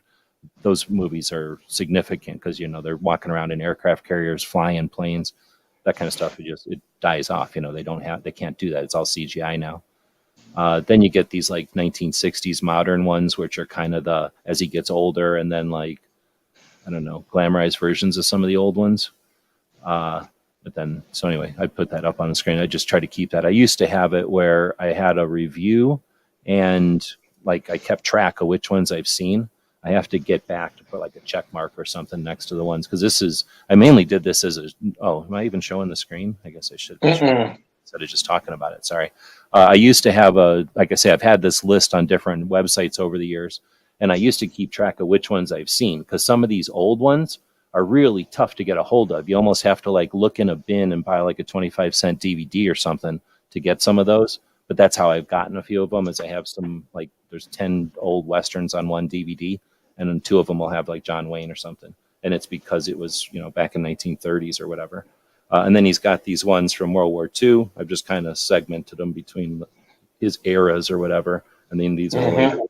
So anyway, like I say, I used to use this as my own notes just to make sure when I was going to watch a movie, have I seen this one before? Because so many of them, especially these old westerns, he's essentially always a cop or a federal agent, and there's somebody doing something to a mine, right, or maybe a ranch, and he comes out and he falls in love with the rancher's whoever's getting bullied's daughter, right? So it's like the same story. Trying to keep track of them all is pretty tough. But some of them are kind of interesting, and out of nowhere, there'll be like a funny little clip. They're certainly worth watching, even though they're kind of cheesy, I guess. Some of them. Yeah, yeah. Let's stop acting like the only thing you can enjoy is cinema. Sometimes it's just fun to crack a movie open, watch it, and laugh, and just enjoy it for what it is. Speaking of something that's just for laughs, just to have entertainment purposes, back to that question about the 9 millimeter gun that didn't work, specifically the Palmetto State one that the question was about. Ag Riser was saying, get some hotter NATO rounds to break it in. And that's sort of where we kind of both touched on that, but that's a good point. And I like to throw out there that 9 millimeter is one of the rounds that some of it was made for like Uzis and Stens and other full auto guns, like submachine guns. And that 9 millimeter, I don't know if the bullets are heavier. You'll have to tell me that, but I know that they were more powerful rounds, like they were hotter, so to speak. And at sometimes back in the day, that would be an issue because somebody would buy like Uzi rounds made for a Hmm. full auto Uzi by some company, and then I should say some military ordnance factory probably. Anyway, they get those surplus and then run them through their brand new 9 millimeter. I don't know, some of the first like plastic guns out there, not realizing there's a big difference between that and like what we were saying before, white box, just testing ammo or just range ammo. And that's one of those things you can get hotter, quote unquote, 9 millimeters. Probably not so much for full auto anymore, but for self defense or for whatever, people might want hotter ammo. And you just look at the back of it. It's like looking at the ingredients, right? You look at it and see what kind of grain it's got. What the bigger the grains, the larger the bullet. So that means the more energy it's going to take to get that bullet moving. So in other words, it's a hotter round, right? Yep. Yeah, I mean, you had to learn that. I thought it was interesting because now we have 124 grain that people talk about as a harder round, but it was NATO because I remember I had Q. Dang, I forget because I had a significant amount of it. LQI. It was Turkish ammo. It was Turkish ammo that I picked up. I think they were selling at Walmart, and I got a lot of it and was using it. ZQI. I was at ZQI is the name of the company, and they made hot Turkish ammo, and that really was the difference. I mean, I could feel the difference when I shot them in the Glock and when I shot them in the CZ. But I think, yeah, Uzi had like a hotter round, but so did 7.62 by 25 Tokarov. Those had submachine gun rounds and pistol rounds, and they were different. Like you could blow up your CZ52, I think, if you accidentally used too many of those submachine gun rounds, which were hotter, because they were designed to come out of Soviet era subguns.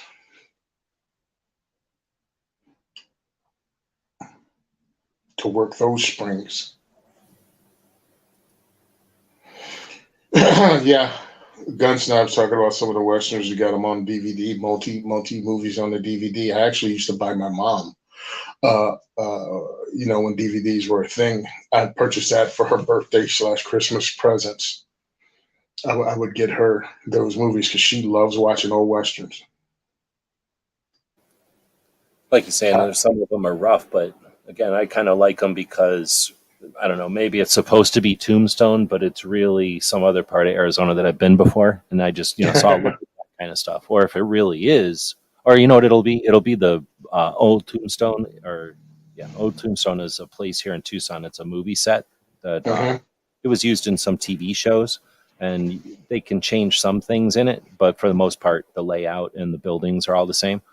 So those of us who are used to looking at it will notice that. So some of those old movies are interesting for some people that are maybe for gun people too. I know that there was a radio show here in Tucson for a number of years. Emil Frenzy hosted a show every Sunday, and they just would nerd out on the old westerns, but mostly about the guns and the music. So I'm not so much into the music, but there's a bunch of stuff when you get into the music. But they would nerd out on the guns. And some of these old movies, it would be, just a nothing movie, and somebody'd be running across a creek, and they'd throw some rifle into the creek because they got shot. And these guys would be watching this movie and go, they just threw let's say a Yellow Boy, a $37,000 gun into the water. And more than likely, they've talked to the prop master or something, and like more than likely they forgot to pick that gun up. That's the kind of nerd conversations they'd have, like, especially with the music. They'd have, contacted all the people that made all the music and asked them what instruments they were playing, or, what band was put together to make the music for this or the soundtrack or whatever. And then same thing with the gun stuff. And they'd talk about like this gun has the only known instance of like this prop department before they got rid of their dragoons or something, and it was only in these couple of movies. And that part was really fun, even though I couldn't hardly keep up with because I didn't know all the guns. You're just listening to dudes that were into this stuff, nerd out about it. It was so interesting. And that's why I value those movies that you get for 10 on a DVD. Because, again, the movie might not be all that great. But, when they're running between cabins or, I'm like, oh, that's Texas Canyon. I know where that is. Like, that's just off the highway.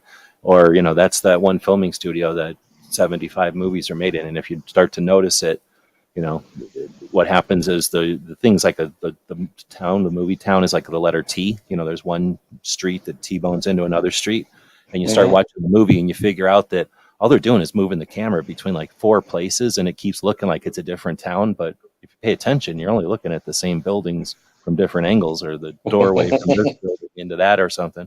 So anyway, it just gets to be interesting to watch some of those old movies. And then, Oh, dude, I think it's funny. George Clooney gets out of jail at the beginning of Is it Ocean 11 movie? I think it might have been the original Ocean's 11 opening scene. George Clooney coming out of jail. Well, he's locked up at Rahway State Prison here in Jersey, and you see him come out the back gate, get in the car, and the car turns left, and he's just driving past all of these woods, and I'm like, man, unless they tore down the strip mall and the housing development and planted trees there just for the movie. I'm like, man, once he turned left, that was a cut scene, and I don't even know if the rest of the scene is in Jersey. So they make it look like the prison's way out in the middle of nowhere. Yeah.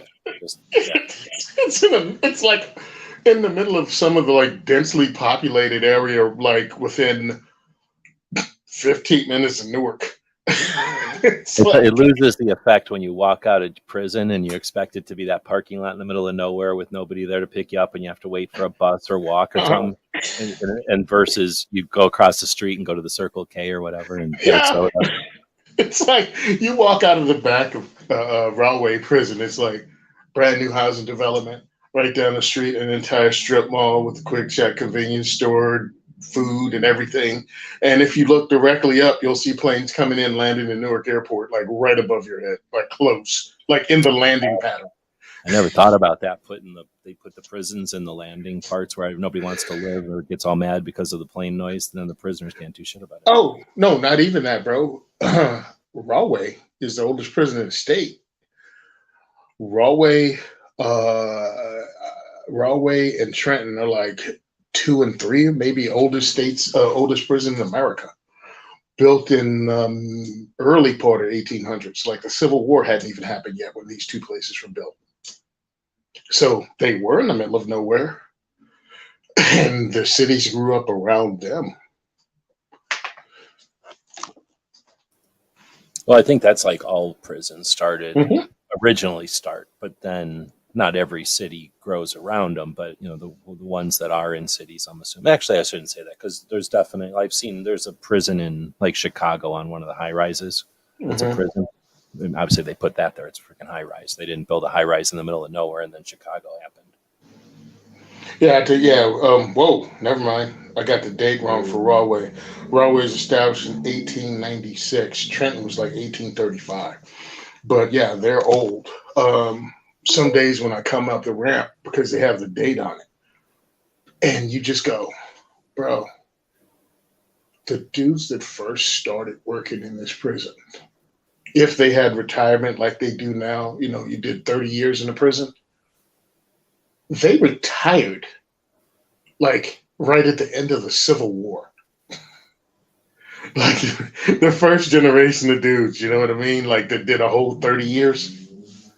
Yeah, that kind of puts it in place, like how long the place I work at has been there. Like an entire tier of the prison in 4-wing, the cells themselves are big, and they have, I think, three racks in there for the inmates. Those were the horse stables. Are they wood and stuff now still? No, it was concrete. They were the horse stables, and above that, on the next level, was where the people that operated the horses and all that stayed. But yeah, that was the stable for the horses and everything, and now it sells. Like it is kind of humbling to realize that you're there, and it also, for me, keeps you in check. It's like, oh, I have to get to work because they can't do this without me. And I'm like, bro, they did this without you for about 150 years. They'll do it without you for the next 150 years. You're temporary. This place is forever, comparatively. I'm looking desperately as you're chatting for something that's coming up later today. The only thing I can find is the preview coming up for our Chris from 740. So I'm going to link to that. I don't think Brooke Cheney has posted her suicide prevention Saturday yet. And Tony, do you know of anybody that's doing any? Oh, I guess. Well, no, he hasn't even posted the bullet. Yeah, I'm trying to remember if I'm going to be on it or not. By now, he would have sent me some show notes, so I'm thinking I might not be on this week's episode. I wonder if he's traveling or something, because I don't see anything posted. He usually posted earlier than this. I usually don't.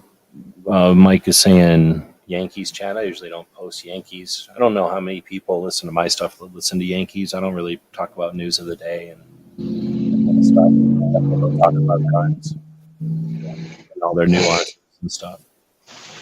Yeah, I laughed, and Dinky had me on one of the things I said on the show. Remember when I did that crazy rant driving down the turnpike?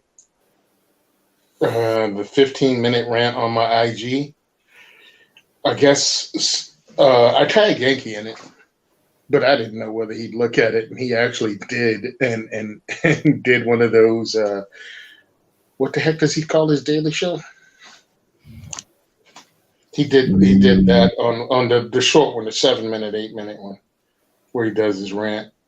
But that was funny because I didn't expect it. So what happened is, I'm minding my own business because, again, I work in the jail, so I don't have my phone all day. I come out and I get several messages with the Yankee and my picture behind him on his green screen. I'm like, oh, this could be good or this could be really bad. Like, I don't know what this entails, but I thought it was pretty funny the way he did it. Well, I'm going to link to Christian the 740. He's talking about Savoir pistol case. Have you ever used any Savoir stuff? I got one. I'm looking at it right now. I actually have two. I have a guitar case, that's obviously for you to carry your firearms incognito. I have that, and I got it from Gun Foams. I won in the contest. And then I have one of their 2 gun bags, about 36 inches long. It's pretty tough because I bang it around. And, now that I'm going to events all the time, this is in and out of my car, in and out of the room, in and out of the range, and shows zero wear. And yes, I'm abusive. I'm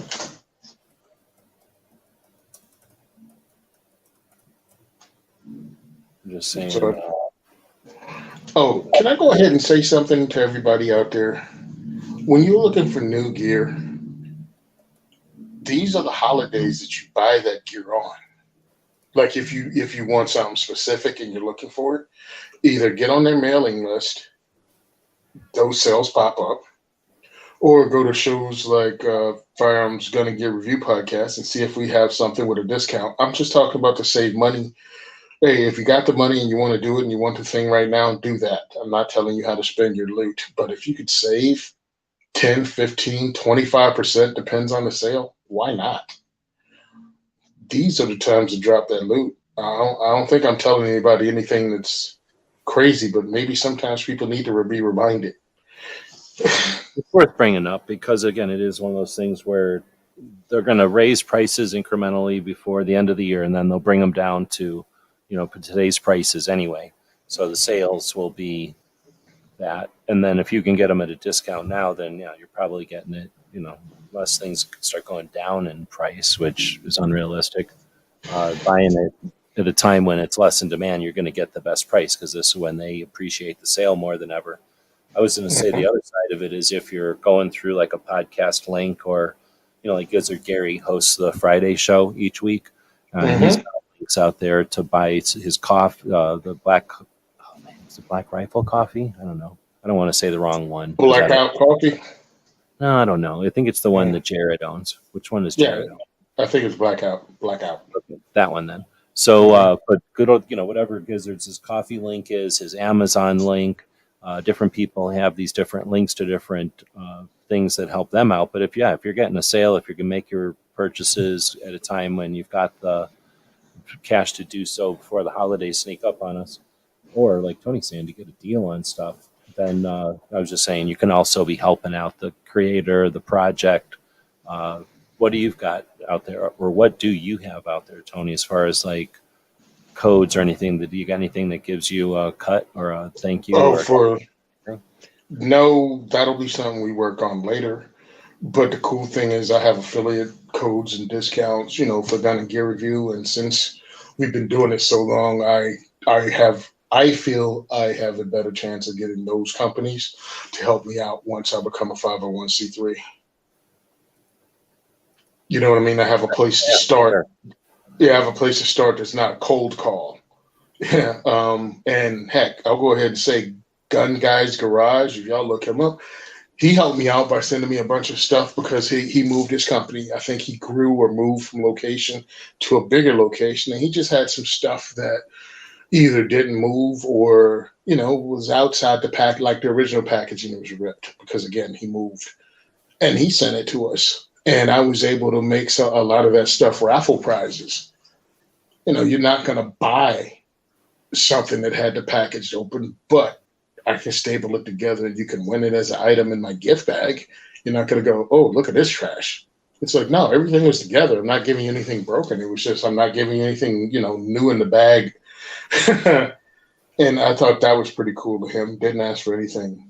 Just said, here, I like what you're doing. He was on the show and he sent it to us. So companies like that, I like to promote because they didn't ask for anything. They just believed in the mission that I was doing. They didn't get to write it off because it's just me, Tony, doing my thing, a hobby. And I think that's pretty cool. And it's more trouble than just going to like the Salvation Army and dropping it in the box, or unload or opening up the trunk and letting them grab it out of there, which they could have or throw in the trash, which they could have. Oh, throw in the trash. Yeah, because again, they didn't get anything. They didn't get a write off on it. So yeah, I mean that's why I like mentioning companies like that to do stuff. From what I understand, you have to give away, you have to donate just so much value of stuff that it's not a thing like it used to be. So if people are donating product nowadays, it's because they feel like it and they find their own value in it. It's not like there's an ulterior motive where they get some kind of tax credit, because those, from what I understand, those tax credits have been gone for a number of years now. So again, I think that's worth mentioning because sometimes people can be cynical and be like, oh, okay, big deal, you got some stuff. So they were just trying to offset some taxes or something. Like I said, it could have just been they could have definitely easily have thrown that stuff away, then put it in boxes and ship it to anybody. Yep. Anyway, so right on. Yeah, thanks for bringing that up. Ozzy is sewing a holster, saying the first time using white thread. I thought I had all my leather stuff in this one box that I'm looking at right now, but whenever I took a bunch of stuff apart for a project and dug in there, turns out I am missing a bunch of my leather stuff. So that means a bunch of my leather stuff is in some other box somewhere. And that makes me think about what color threads I've got. I don't think I did anything in white thread either, now that I think about it, because I can't remember ever sewing leather in white. I know I made a couple of black holsters, but I made them regular color, whatever that is, and then made the whole thing black after. So I definitely didn't make a whole, I don't know how you'd even do that. You'd have to make the holster first, then take the stitching out, and then go back and restitch it in white. That'd be a lot of work. There must be another way to do it. You'd have to make the holster black and then put it together and then stitch it in white. Anyway, that's interesting to bring up. So what do you think about leather work? Have you done any? Oh no, actually, as you guys are talking about, a friend of mine does leather work. And again, one of those companies, Battle Horse Knives, gave me a knife to raffle off. Well, I guess sometimes during my move, something hit the back of the knife that was in the sheath and pushed the knife through the threading and cut the threading on the front of the sheath, and the knife popped out, about an inch. So I'm going to contact him and see if he can rethread that for me because it cut through the stitching. Yeah, I got you. That's interesting. So it have like what do they call that part that goes perpendicular to the knife? Like it's the cross. The cross guard or the pommel? Hilt? Pommel? But the part that makes it from stopping it to do that. It's a straight knife. Yeah. It's a good one, yeah, obviously. Yeah, I think it's called the pommel. I don't know knife parts. I would do it if I wasn't trying to think of it right now. If I seen it on a diagram, I think I could fill it in, but I'm not sure. No, pommel's a counterweight on the end. It's a big round thing on the end of a sword. Mm-hmm. Oh, is that what that's for? Counterweight. Interesting. I never even thought about that. Mm-hmm. Dang, I'm how old, and I never thought about that being a counterweight to the rest of the sword to balance it. I just assumed it was a fancy decoration at the end because they wanted it like ornate, the ornate nature of it. I never even thought about that. Is that called a quillin? That does. I've never heard that. It's Yep. got to be. Really? Yep. I punched in knife parts, and this is what it says, that cross piece that we're talking about. It's called a quillin, or front quillin, or guard. Well, I guess that's the reason to have one so that it doesn't do that to your sheath. I love it that I know some of the guys in the chat are just screaming at the computer. Oh, for sure. And whoever's listening to this in the future in the car or something, it's a podcast or something. You guys are idiots.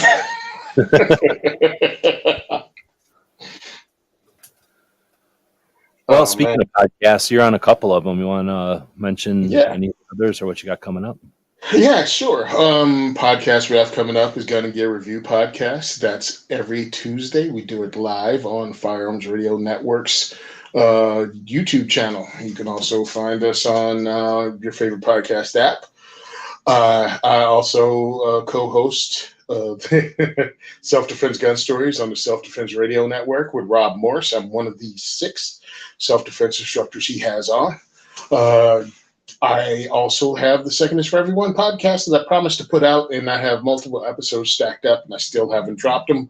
But trust me, we have 90-something of them out there that you can listen to for your own enjoyment, and also, give me some constructive criticism, because I'm learning that I use words that are crutches and I don't even realize it. So I really appreciate when people make me aware that I'm saying things like that. Is that like the ums and shit? Or some of the some of the you know what I like, or you know what I find funny? Those are 2 of the ones. Oh, okay. That I use, and it's like, okay, I've got to work on that. Thank you, because I always hear this, or people always say that. I end up saying shit like that all the time, and it bothers me sometimes. Yeah. Okay. Here's listener feedback I got a couple weeks ago. Tony's verbal crutches are cool, very cool, and to a lesser extent, light. Was aware of it. So I've been working on it and making myself aware of it, because I feel if you listen to shows I'm on, you should be entertained and not annoyed by my foibles. Or that's a challenge, I guess, or a what's the word? A favor. I guess, how you look at it. What's that? I'm saying, as the audience looking at it, like, some people value our quirks or our personalities, and other people want us to shut up and report the news.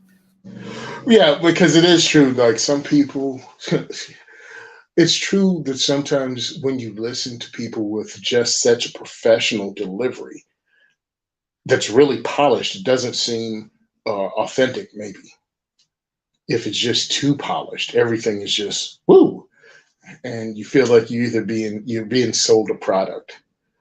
So at least when you and I have a conversation, it's a real conversation. When we talk about product on the Gun and Gear Review podcast, it's our actual opinions on it. Because while we're talking, we've actually changed our mind about a product as we were discussing it. Because some of the products we don't have on hand, and you're talking about the design or what its purpose is and why would you want it. And then as we're talking about it, you go, you know what? Maybe it is viable and not such a piece of garbage that we thought it was. It was not something that was a solution, an answer looking for a problem. Because Dude, that's such an interesting thing that I've wanted to say that so many times, and I never had ways to say it, but that I value that from live conversation, that aspect that gives people a chance to change their minds or change their opinions. And like, how can someone know what it's like for a different person to experience a thing until that different person comes up and has, is part of the conversation? And if everyone is invited to sit down and listen as part of the audience, it's up to the presenter to have researched and figured out all the points of view. It's not possible. It's Mm-mm. unrealistic. So the live conversations foster and invite people to add their value, right? Like, look, I'm fat or skinny or tall or short or old or young, right? And those are just some easy ways to fracture us or to divide us up. But those experiences are different. End of life person is different than I've just started getting guns. Somebody young, and hopefully, I'm just getting off on a tangent here, but what I'm saying. That's what I value about the live conversations is the ability for us all to learn so much from each other that we would have never been offered by someone who's got an agenda to present us their position. Yeah, I appreciate that, and because we're regular guys. We're regular guys like you and I that don't have an agenda because we're not getting paid by these companies. We're people that have spent our own money and spent considerable amount of time on ranges, just shooting guns, taking classes, being in competition, or carrying. And we don't fall for their BS. So we'll kind of point it out. I mean, we had High Point on, like what, week before last when the Yeet Cannon dropped. And at no point did we go, oh, because we have High Point on, this is the best gun you should get for home defense and carry. But I'm like, this is a great firearm for one of those guns that you don't have to spend a lot of money on. But once you make sure it runs with the ammo you have and the magazines that it came with, you can lube that up, and that could be your cabin gun. That could be the gun that you leave in the tackle box in the, you know what I mean? Like in the locked garage or something that you did not spend a lot of money on. And people have those. Or you can spend, $300 on a used gun. You can spend $180 on a new High Point that comes with accessory rail that actually holds real accessories now, with a Picatinny rail, and also the ability to take a red dot and take a suppressor. But it's still a High Point. It's heavier than it needs to be, and it's built out of the metal that it's built out of, and it looks the way it looks, but it's a Oh, functional handgun. the size is because of the metal, and the metal has to do with the machining that we were talking about earlier. It takes less wear and tear on the machines to make make parts out of that type of metal, and Mm-hmm. that's why the cost can remain low. Because even though you've got a U.S. worker with all those benefits and whatever skilled worker running the machine, they don't have to stop as often and reset because they're tearing through harder material. They don't have to sharpen, or I don't know what they do to the bits or whatever. They don't have to do Mm-hmm. that as often, and the materials probably cost less. So now you've got inherent less cost, less time involved in that thing. But because of the weight of the material and the strength of the material, it does have to be the size it is. So that's why Oh, I kind of like them too. Is that they're a creative solution to a goal or a need, and they've lasted the test of time both through their clever design, their ability to be a capitalist company throughout the years and all the heights and whatever, and they've succeeded to what do you call like traverse social trending shit and totally win, right? Like I think that's an interesting company in so many ways. Plus, well, the metal is just fun. It's the Matchbox car metal. also, I pointed this one out. There is nothing wrong with owning a meme gun. Owning a gun because everybody else hates on it. Owning a gun because you can take pictures of it and make your own meme of it, do jokes about it, or get this one, learn to shoot it well and take it to the range and smoke your friends with more expensive guns. Just shoot some stuff. Just do some drills and outshoot your friends with more expensive guns with a High Point. you can goof on them forever when you do drills quicker than they can. Never look at that as something you can't do. Oh, and for content creators, if you want to get responses on your video, say something positive about a high point or say something negative about a high point. If you look at the numbers of the people that do that, and I'm talking about from Grand Thumb to Hickok 45 to even smaller channels, they get more views quicker when they review high point products than almost anything else, unless it's something cutting edge and brand new, like they're doing a review on like the Prodigy the week it comes out, or something like a big release like that.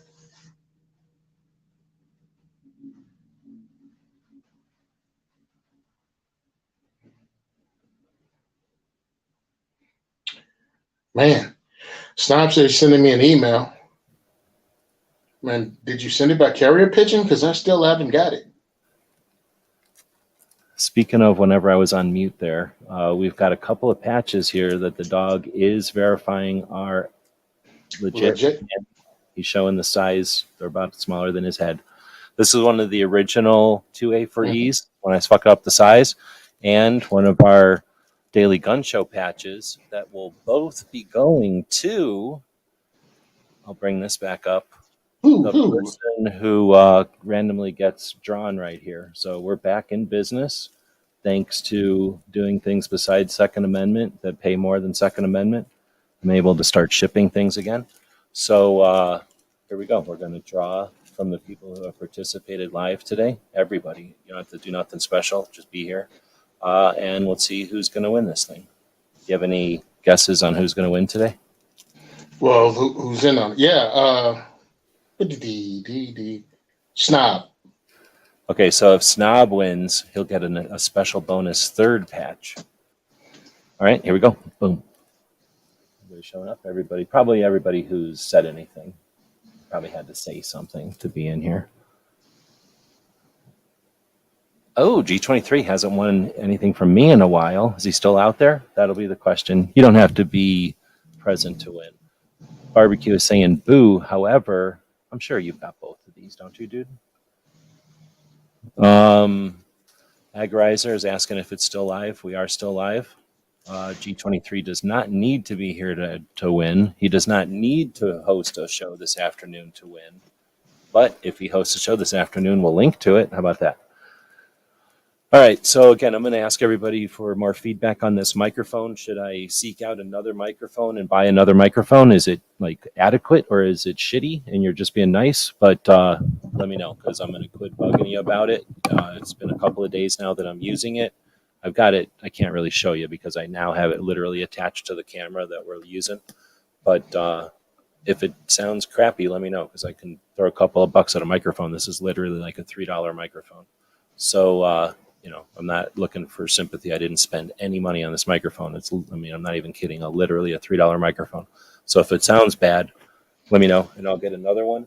Otherwise, I'll quit bugging everybody about it and I'll assume that the microphone is fine. That's what I'm getting. What do you think, Tony? Does it sound weird or goofy? You listen to more podcasts and stuff. Is this podcast quality or should I throw more than $3 on my microphone? No, it's podcast quality. I mean, you're talking to never edit Tony here. I'm one take Tony when it comes to a podcast. Actually, I may, depending on, we talked on air, I think, about how when I did that research on the podcasts and stuff, like we found out, number one, you're way better than us. Like you're in the top 2% of podcasts and shit on a lot of the ones, or 1% even on some of the podcasts you're on. But I'm in the top 10. Clover's in the top 10. So, it was just me working the levers. I didn't realize that I had done so well working the levers to get it to that level. Now I want to, do something with that. I want to try, right? So I might edit is what I'm saying. I may put it through essentially a couple of filters. You can run one filter that'll kill all background noise, fans, anything that's like easy to pull out. The software can do it. And that's not even AI. That's just old software, logarithms or something do that. But then the other filter just gives it like that radio depth or something. And it's simple. You just click a button and boom, it applies it.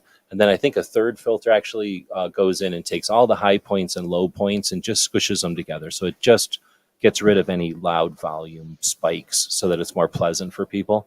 And those three things take like moments. So I'll probably start doing that depending on essentially how much the podcast pay off. But there's money to be made making podcasts, and I had no idea the podcast was doing so good. So we'll be working on that. And like I say, I do appreciate the feedback. And then, yeah, I'm definitely moving around, and that's something. See, I'm moving back. I'm way far away now. Now I'm way over by the dog, and now I'm right next to the microphone again. So if that's a thing, then again, this is like a $3 microphone. I can get it. I mean, I'm not even kidding. It costs me $3. I'll buy another one. But anyway, I'll quit talking about the microphone.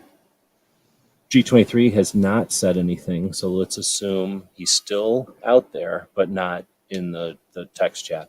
So I'm pretty sure I know his address. We'll get these going to him.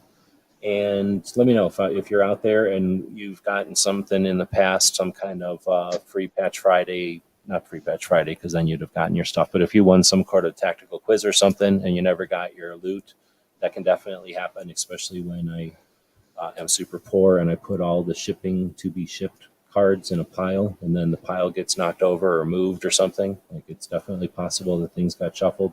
So let me know if we're missing something out there. Back to where I can start shipping things again without even thinking about it. So with that, we'll end this thing. Tony, you talked about the podcast you got coming up. Did you talk about the next diversity shoot? I don't think I know when the next diversity shoot is. Give me a second. I have to find out when the next diversity shoot is because it's at the end of September. September 21st. This one, you're missing this middle of the month one this month. Yeah. So it's September 21st at the Union Hill Gun Club. So yeah, it's at the end of the month. I gave myself some time off because we were banging them out every 2 weeks. And for other reasons, I built in that space to give us a break. Plus, we had GRPC was supposed to be coming up, and I didn't know exactly when. So I placed the diversity shoot at the end of the month, thinking at least I'd probably miss, not going to GRPC. And then I discovered the day I made it was the day before GRPC. It's on the 21st. GRPC is on the 22nd in Phoenix, because I was hoping to be speaking there. So that's why I gave myself so much time off between. Is what it is. We're going to be at Union Hill Gun Club. Tomorrow I'm going to post it up on Eventbrite.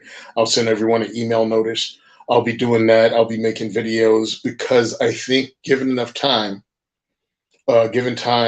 people were able to come. I think that's why we had so many people at the last diversity shoot, because they had time to learn about it. Even dealing with the blackouts that they give me on social media because I talk about firearms and I have pictures of firearms, people still had enough time to somehow see me. So thank goodness. And that's what I'll be doing from now on. I'm doing the next 1, 2, 3, 4 events. Are going to have their Eventbrite tickets up. You're going to get the email notices, and you're going to see a lot of content from me, from stories, both on Instagram and Facebook and Twitter, and videos that I put out. If you guys can help me out, shoot me an email. Let me know what you think about me doing, interviews with people, post-event interviews with people, where they're talking about the diversity shoot, whether you want to see more of it. I was just going to say, I think that's one of the cooler things, because I think the people that support you, they're going to watch it, like it, thumb it up, right? It's going to be interesting to them. But then those people, I can only assume, but the people that are debating on whether or not to attend one, you saying what you say, I've just noticed over the time you've been doing it, you get better at saying it. You say it over and over. You get more effective at saying what needs to be said to get the information across. And what that ends up being is more uniform, right? So when you interview somebody, that's the long, it's the more, I don't know, the different way of getting a point of like a summary of it across. So I think those are, and cool. Thing to add to it, I think, because you got to add content some way or another. And going into like a Canva or Adobe and making up an image is necessary, and you do good ones like this one that we're kind of on the screen up here is a pretty decent image to describe what the event's all about, right? Mm-hmm. But at the same time, if it was just that, that would be a different type of channel. But if you intertwine that with those interviews like you're doing, I just think those are neat. Plus, they archive the community for somebody like Professor Yamane, who's now Mm-hmm. trying to record the culture or whatever. My issues with his work is that he acts like gun culture is number 2. I'm more like, we're probably gun culture 5 or 7 in reality. You want Mm-hmm. to say we're in 2 because you started paying attention 2 minutes ago. But anyway, somebody's trying to learn, right? They use stuff like what you're creating to do that research and then to actually understand fundamentally, oh, okay, this is what diversity shoots attendees were like in New Jersey in 2022 and 23. It's gold. I mean, it's not gold to everybody, I'm sure, but for the people who understand and the people in the future who are going to be doing research, I mean, it's just another layer of stuff that you're doing that no one else is able to do. I mean, sometimes the NRA or NSSF or that kind of a function will do some interviews after. Rick Ector, he does interviews after, right? Mm-hmm. So there are other people doing it. But if we just said, okay, they're doing it, and now I don't need to, well, then we only get one slice of that pie, right? We only get one flavor of the buffet. Yeah, sure, there was a buffet, but the whole point of a buffet is to get a little sample of all kinds of stuff. So anyway, I think that's a great service to provide. Yeah, thanks. That's actually one of the things. Burden, like it has to happen, but I definitely think it's like icing on the cake when you do it. That's one of the things I actually picked up at Kevin Dixie's Train to Learn from Amari Broussard, who is a marketing guy that Kevin had there. He's like, do interviews with people, have them talk about it, testimonials. He's like, they mean something. So I started doing it. I forgot it at the last diversity shoot because we were so busy. I've been speaking to people, and I think now that I'm going to be taking this into a more organized business sense as an organization, I'm going to have a standard operating procedure that I won't be forgetting things like this, because I think it's important to get first-time people of different ages. I mean, we had ladies there that were of a certain age. You can guess how old they are. I ain't gonna. But they were older ladies, and we had some younger ladies there that looked to be in their early 20s. See what each group had to say. One were older Black women, and the others were younger Latinas. Let's talk to them. I have one interview with Gabby. I posted that. I think people enjoyed that. I got one with her dad. And I have one with some of our volunteers that have been, not volunteers, but some of the long-term guys that have been there and brought their friends and family to our events, and they still come years later. And that's what makes me feel good about the work. You feel comfortable enough with a diversity shoot and what we do to bring your mom, to bring your wife, to bring your, extended family, and even coworkers. That makes me feel I'm doing the right thing. That's actually interesting too, because bringing your family, that's one thing. Bringing your kids, that's a whole different thing than bringing, I don't know, a spouse or parent, right? They're all or whatever. But it's a little easier to bring your kids sometimes, I'm sure.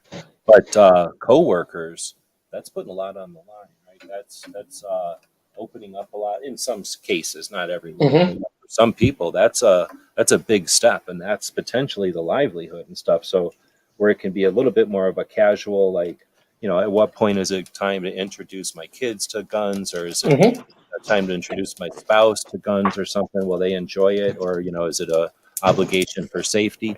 With a coworker, it's all of that plus what's tomorrow going to be like at work? Is this weird slant eye? And in Jersey, in a place like New Jersey, New York, that could be significant. That could lose you your job.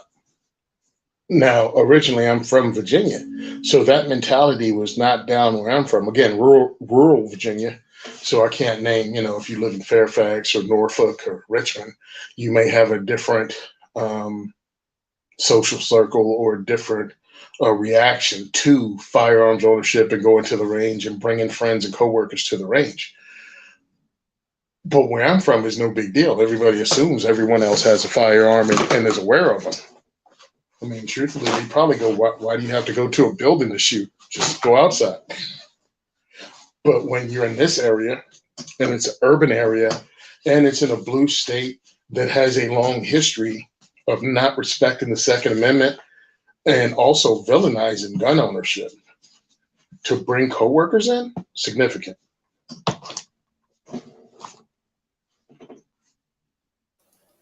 So we got CNT joining us and trying to manhandle an annoying stump and listening to 2A.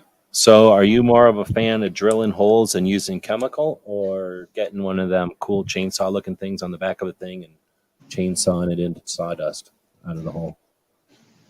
Or do you have another method of yanking out a stump?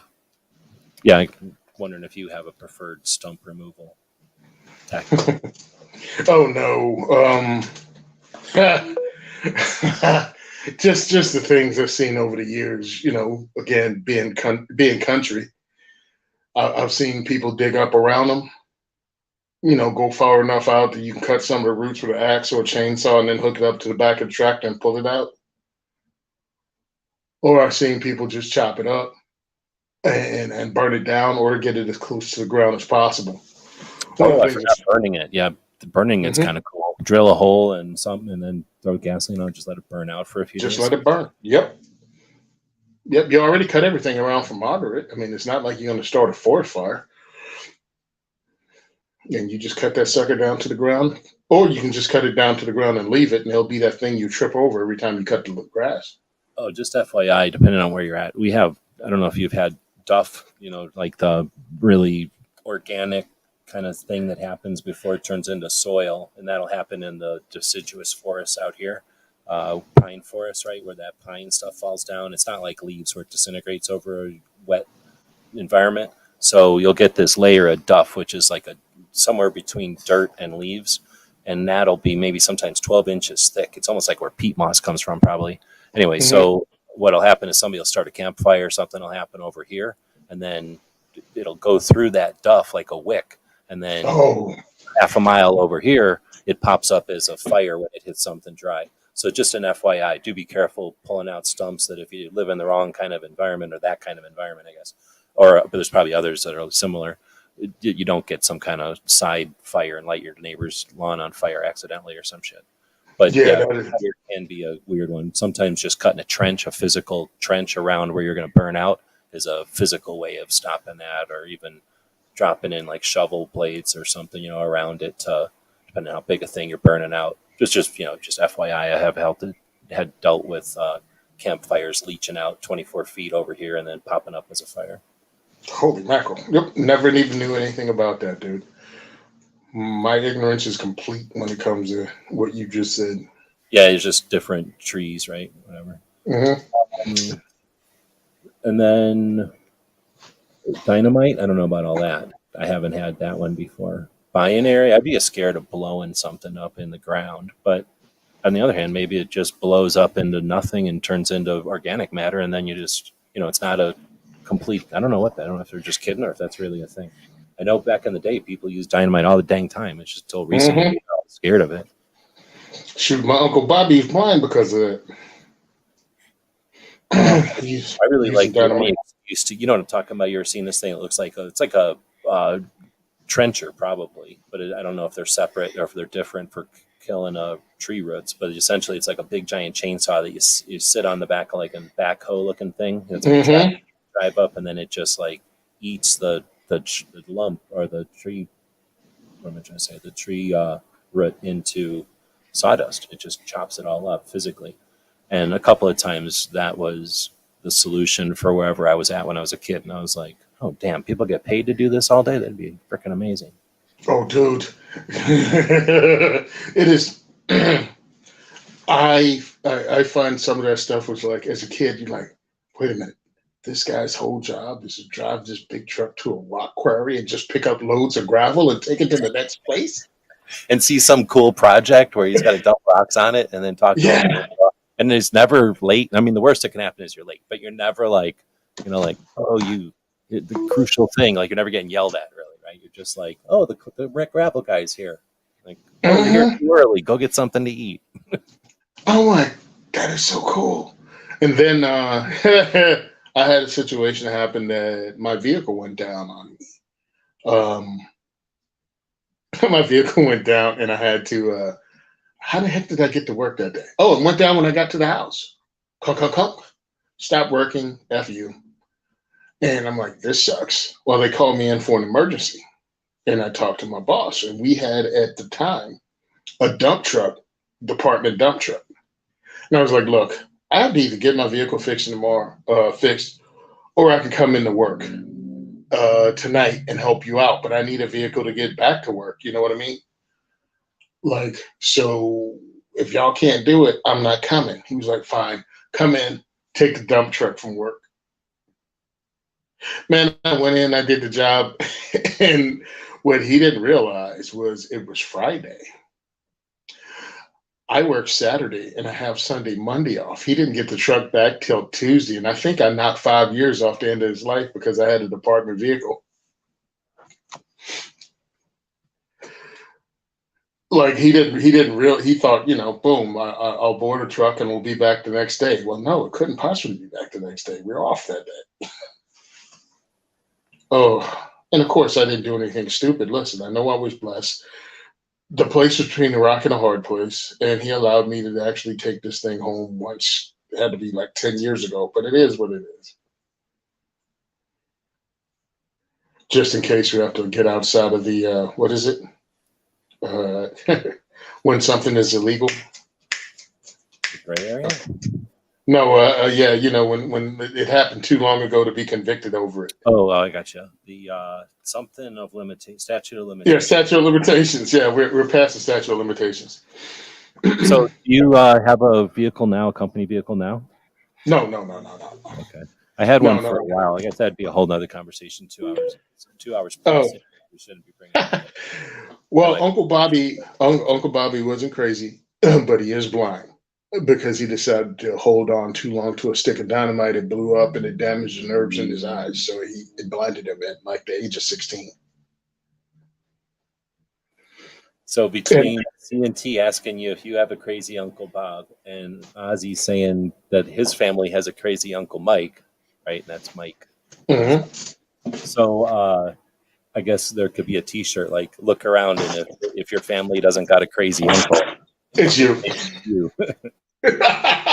Yeah, man, it was my crazy Uncle Bobby. Him and his brother were tossing dynamite they found at a quarry, and it blew up. His brother was Steve, and Steve was a World War II. He served in both World War II and Korea. One, he was a Seabee. I think it was World War II. He was a Seabee, and he served with something else in Korea. But he has old pictures of him in the Philippines. Went with Filipino, fishermen, and they were on the island. Excuse me, it wasn't the Philippines. It was one of the islands in the Pacific, and the fishermen had old school with the wooden dugouts and everything. And he was like, "Why worry about that?" And he just started chucking dynamite in the stream. And just all the fish started floating out, and these people were like, "Oh, this is an awesome way to fish. Feast tonight." Yeah, C&T, I'm the crazy uncle at this point now, too. The crazy uncle gun guy. And it ain't so bad. I'm not worried about it. I love my goddaughter, my niece. All right. Well, we've definitely gone long enough to let the people who do Saturday shows post their shows. So Mouse Party is up, number 63, tonight at, for some reason it says it's scheduled for 3:50 p.m. So is it really going to happen in the middle of the afternoon? Or is that a miscalculation? That's a good question. But otherwise, we got the Mouse Party scheduled now. And Suicide Prevention Saturday, Brooke Cheney's project, is scheduled for 6 p.m. my time. I believe that makes it 9 p.m. Eastern for y'all, or whatever other time zone you might live in, one of the other time zones in between of us. We're going to end it. We've been going for way too long. I do appreciate all the time, Tony. Thanks for jumping in. And Thanks for having me. you know where Clover's loyalties are. It isn't to answering gun questions. So who knows what Clover's doing? Any number of things that aren't related to answering questions. But he's usually here. He may or may not return. Tony and I will have a stern discussion about whether or not we invite him back. This. And then he says it's a mistake. It'll be at the normal time this evening. And let's see. Do we got anything else to bring up? We did kind of mention, we alluded to the Gun Rights Policy Conference. That'll be this month, coming up on a Saturday. It's probably Friday, Saturday, or something like that. And then that means it's also AmCon, assuming that's the Friday before. So I've got both of those events coming up this month. You've also got TriggerCon happening in the state of, am I crazy? Is it happening in Kansas? TriggerCon coming up. And, oh, there's more than that. If you were going to go to an event this month, all expenses paid, which one are you going to?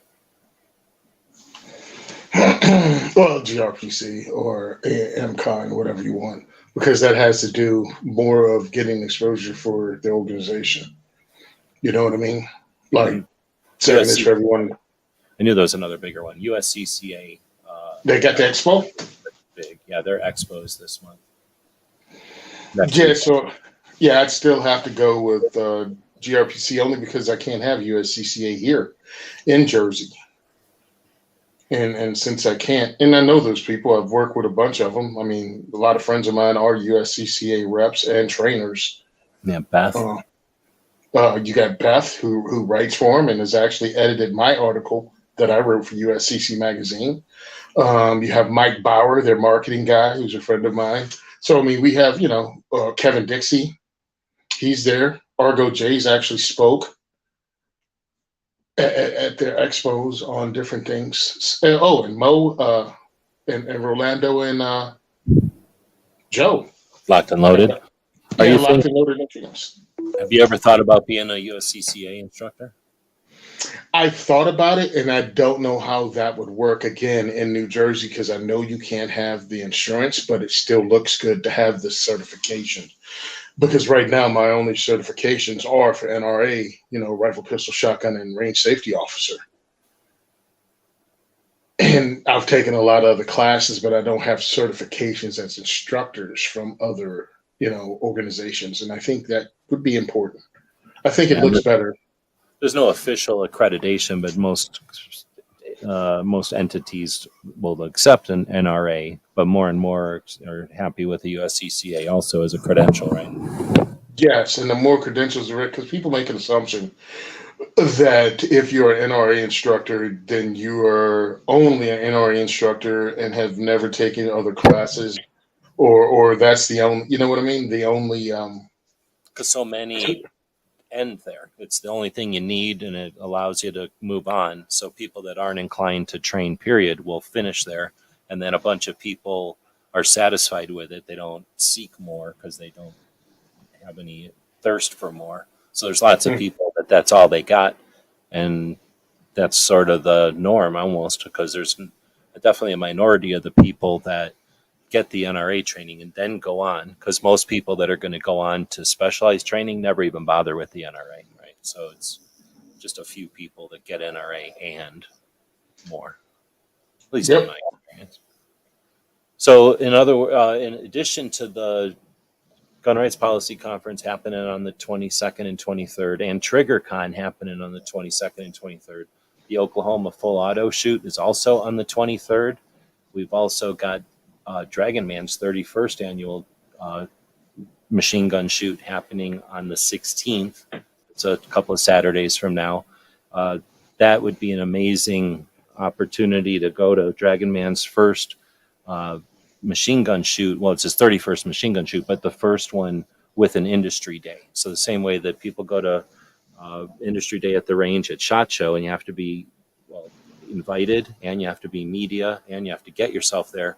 You could go to Dragon Man's, shoot, pull triggers, and attend an industry day and hang out at the museum. And then if you really wanted to camp out there, use the 4-wheel drive track, paintball, airsoft. They got all kinds of stuff there. So Dragon Man's is happening on the 16th. And I guess that's all we'll talk about. So there are events happening this month. I just thought I'd add that to the end of the show. Really, we're just and then that was the other one I wanted to bring up is Veterans Top Shot International or Invitational is happening at Cape Gun Works next Saturday. So that's the second part of their 2-part fundraiser for some veterans organizations for soldiers in memorial of soldiers from that area in Massachusetts. So that's a shooting match that happens at the Cape Gun Works indoor range in Massachusetts. All right, so with that, we'll stop talking about events. I mentioned that Suicide Prevention Saturday is next up, starting at about a couple hours from now. If you want nerd stuff, Matt has a nerd chat starting up. You'll know where to find that. We linked to the Suicide Prevention Saturday, though. We encourage you to check that out. It's always a great idea to check out people you support, give them a thumbs up, let them know you're there for the moral support and for the mechanisms, the robots that run everything. They tally that stuff. They keep track of stuff that way, and our channels are affected by your interaction. So intentionally interacting with those projects that you value is appreciated. I think at this point we'll stop talking, and I'll give Tony the last word. We'll head out. Check out diversityshoot.com. You want to follow me? You can follow me on Instagram at Simon Says Train, Facebook Simon Says Train. The second is for everyone on Facebook, and second for everyone on X, also known as Twitter.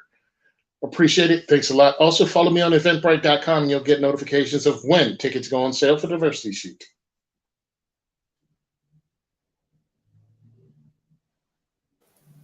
Thanks, everybody.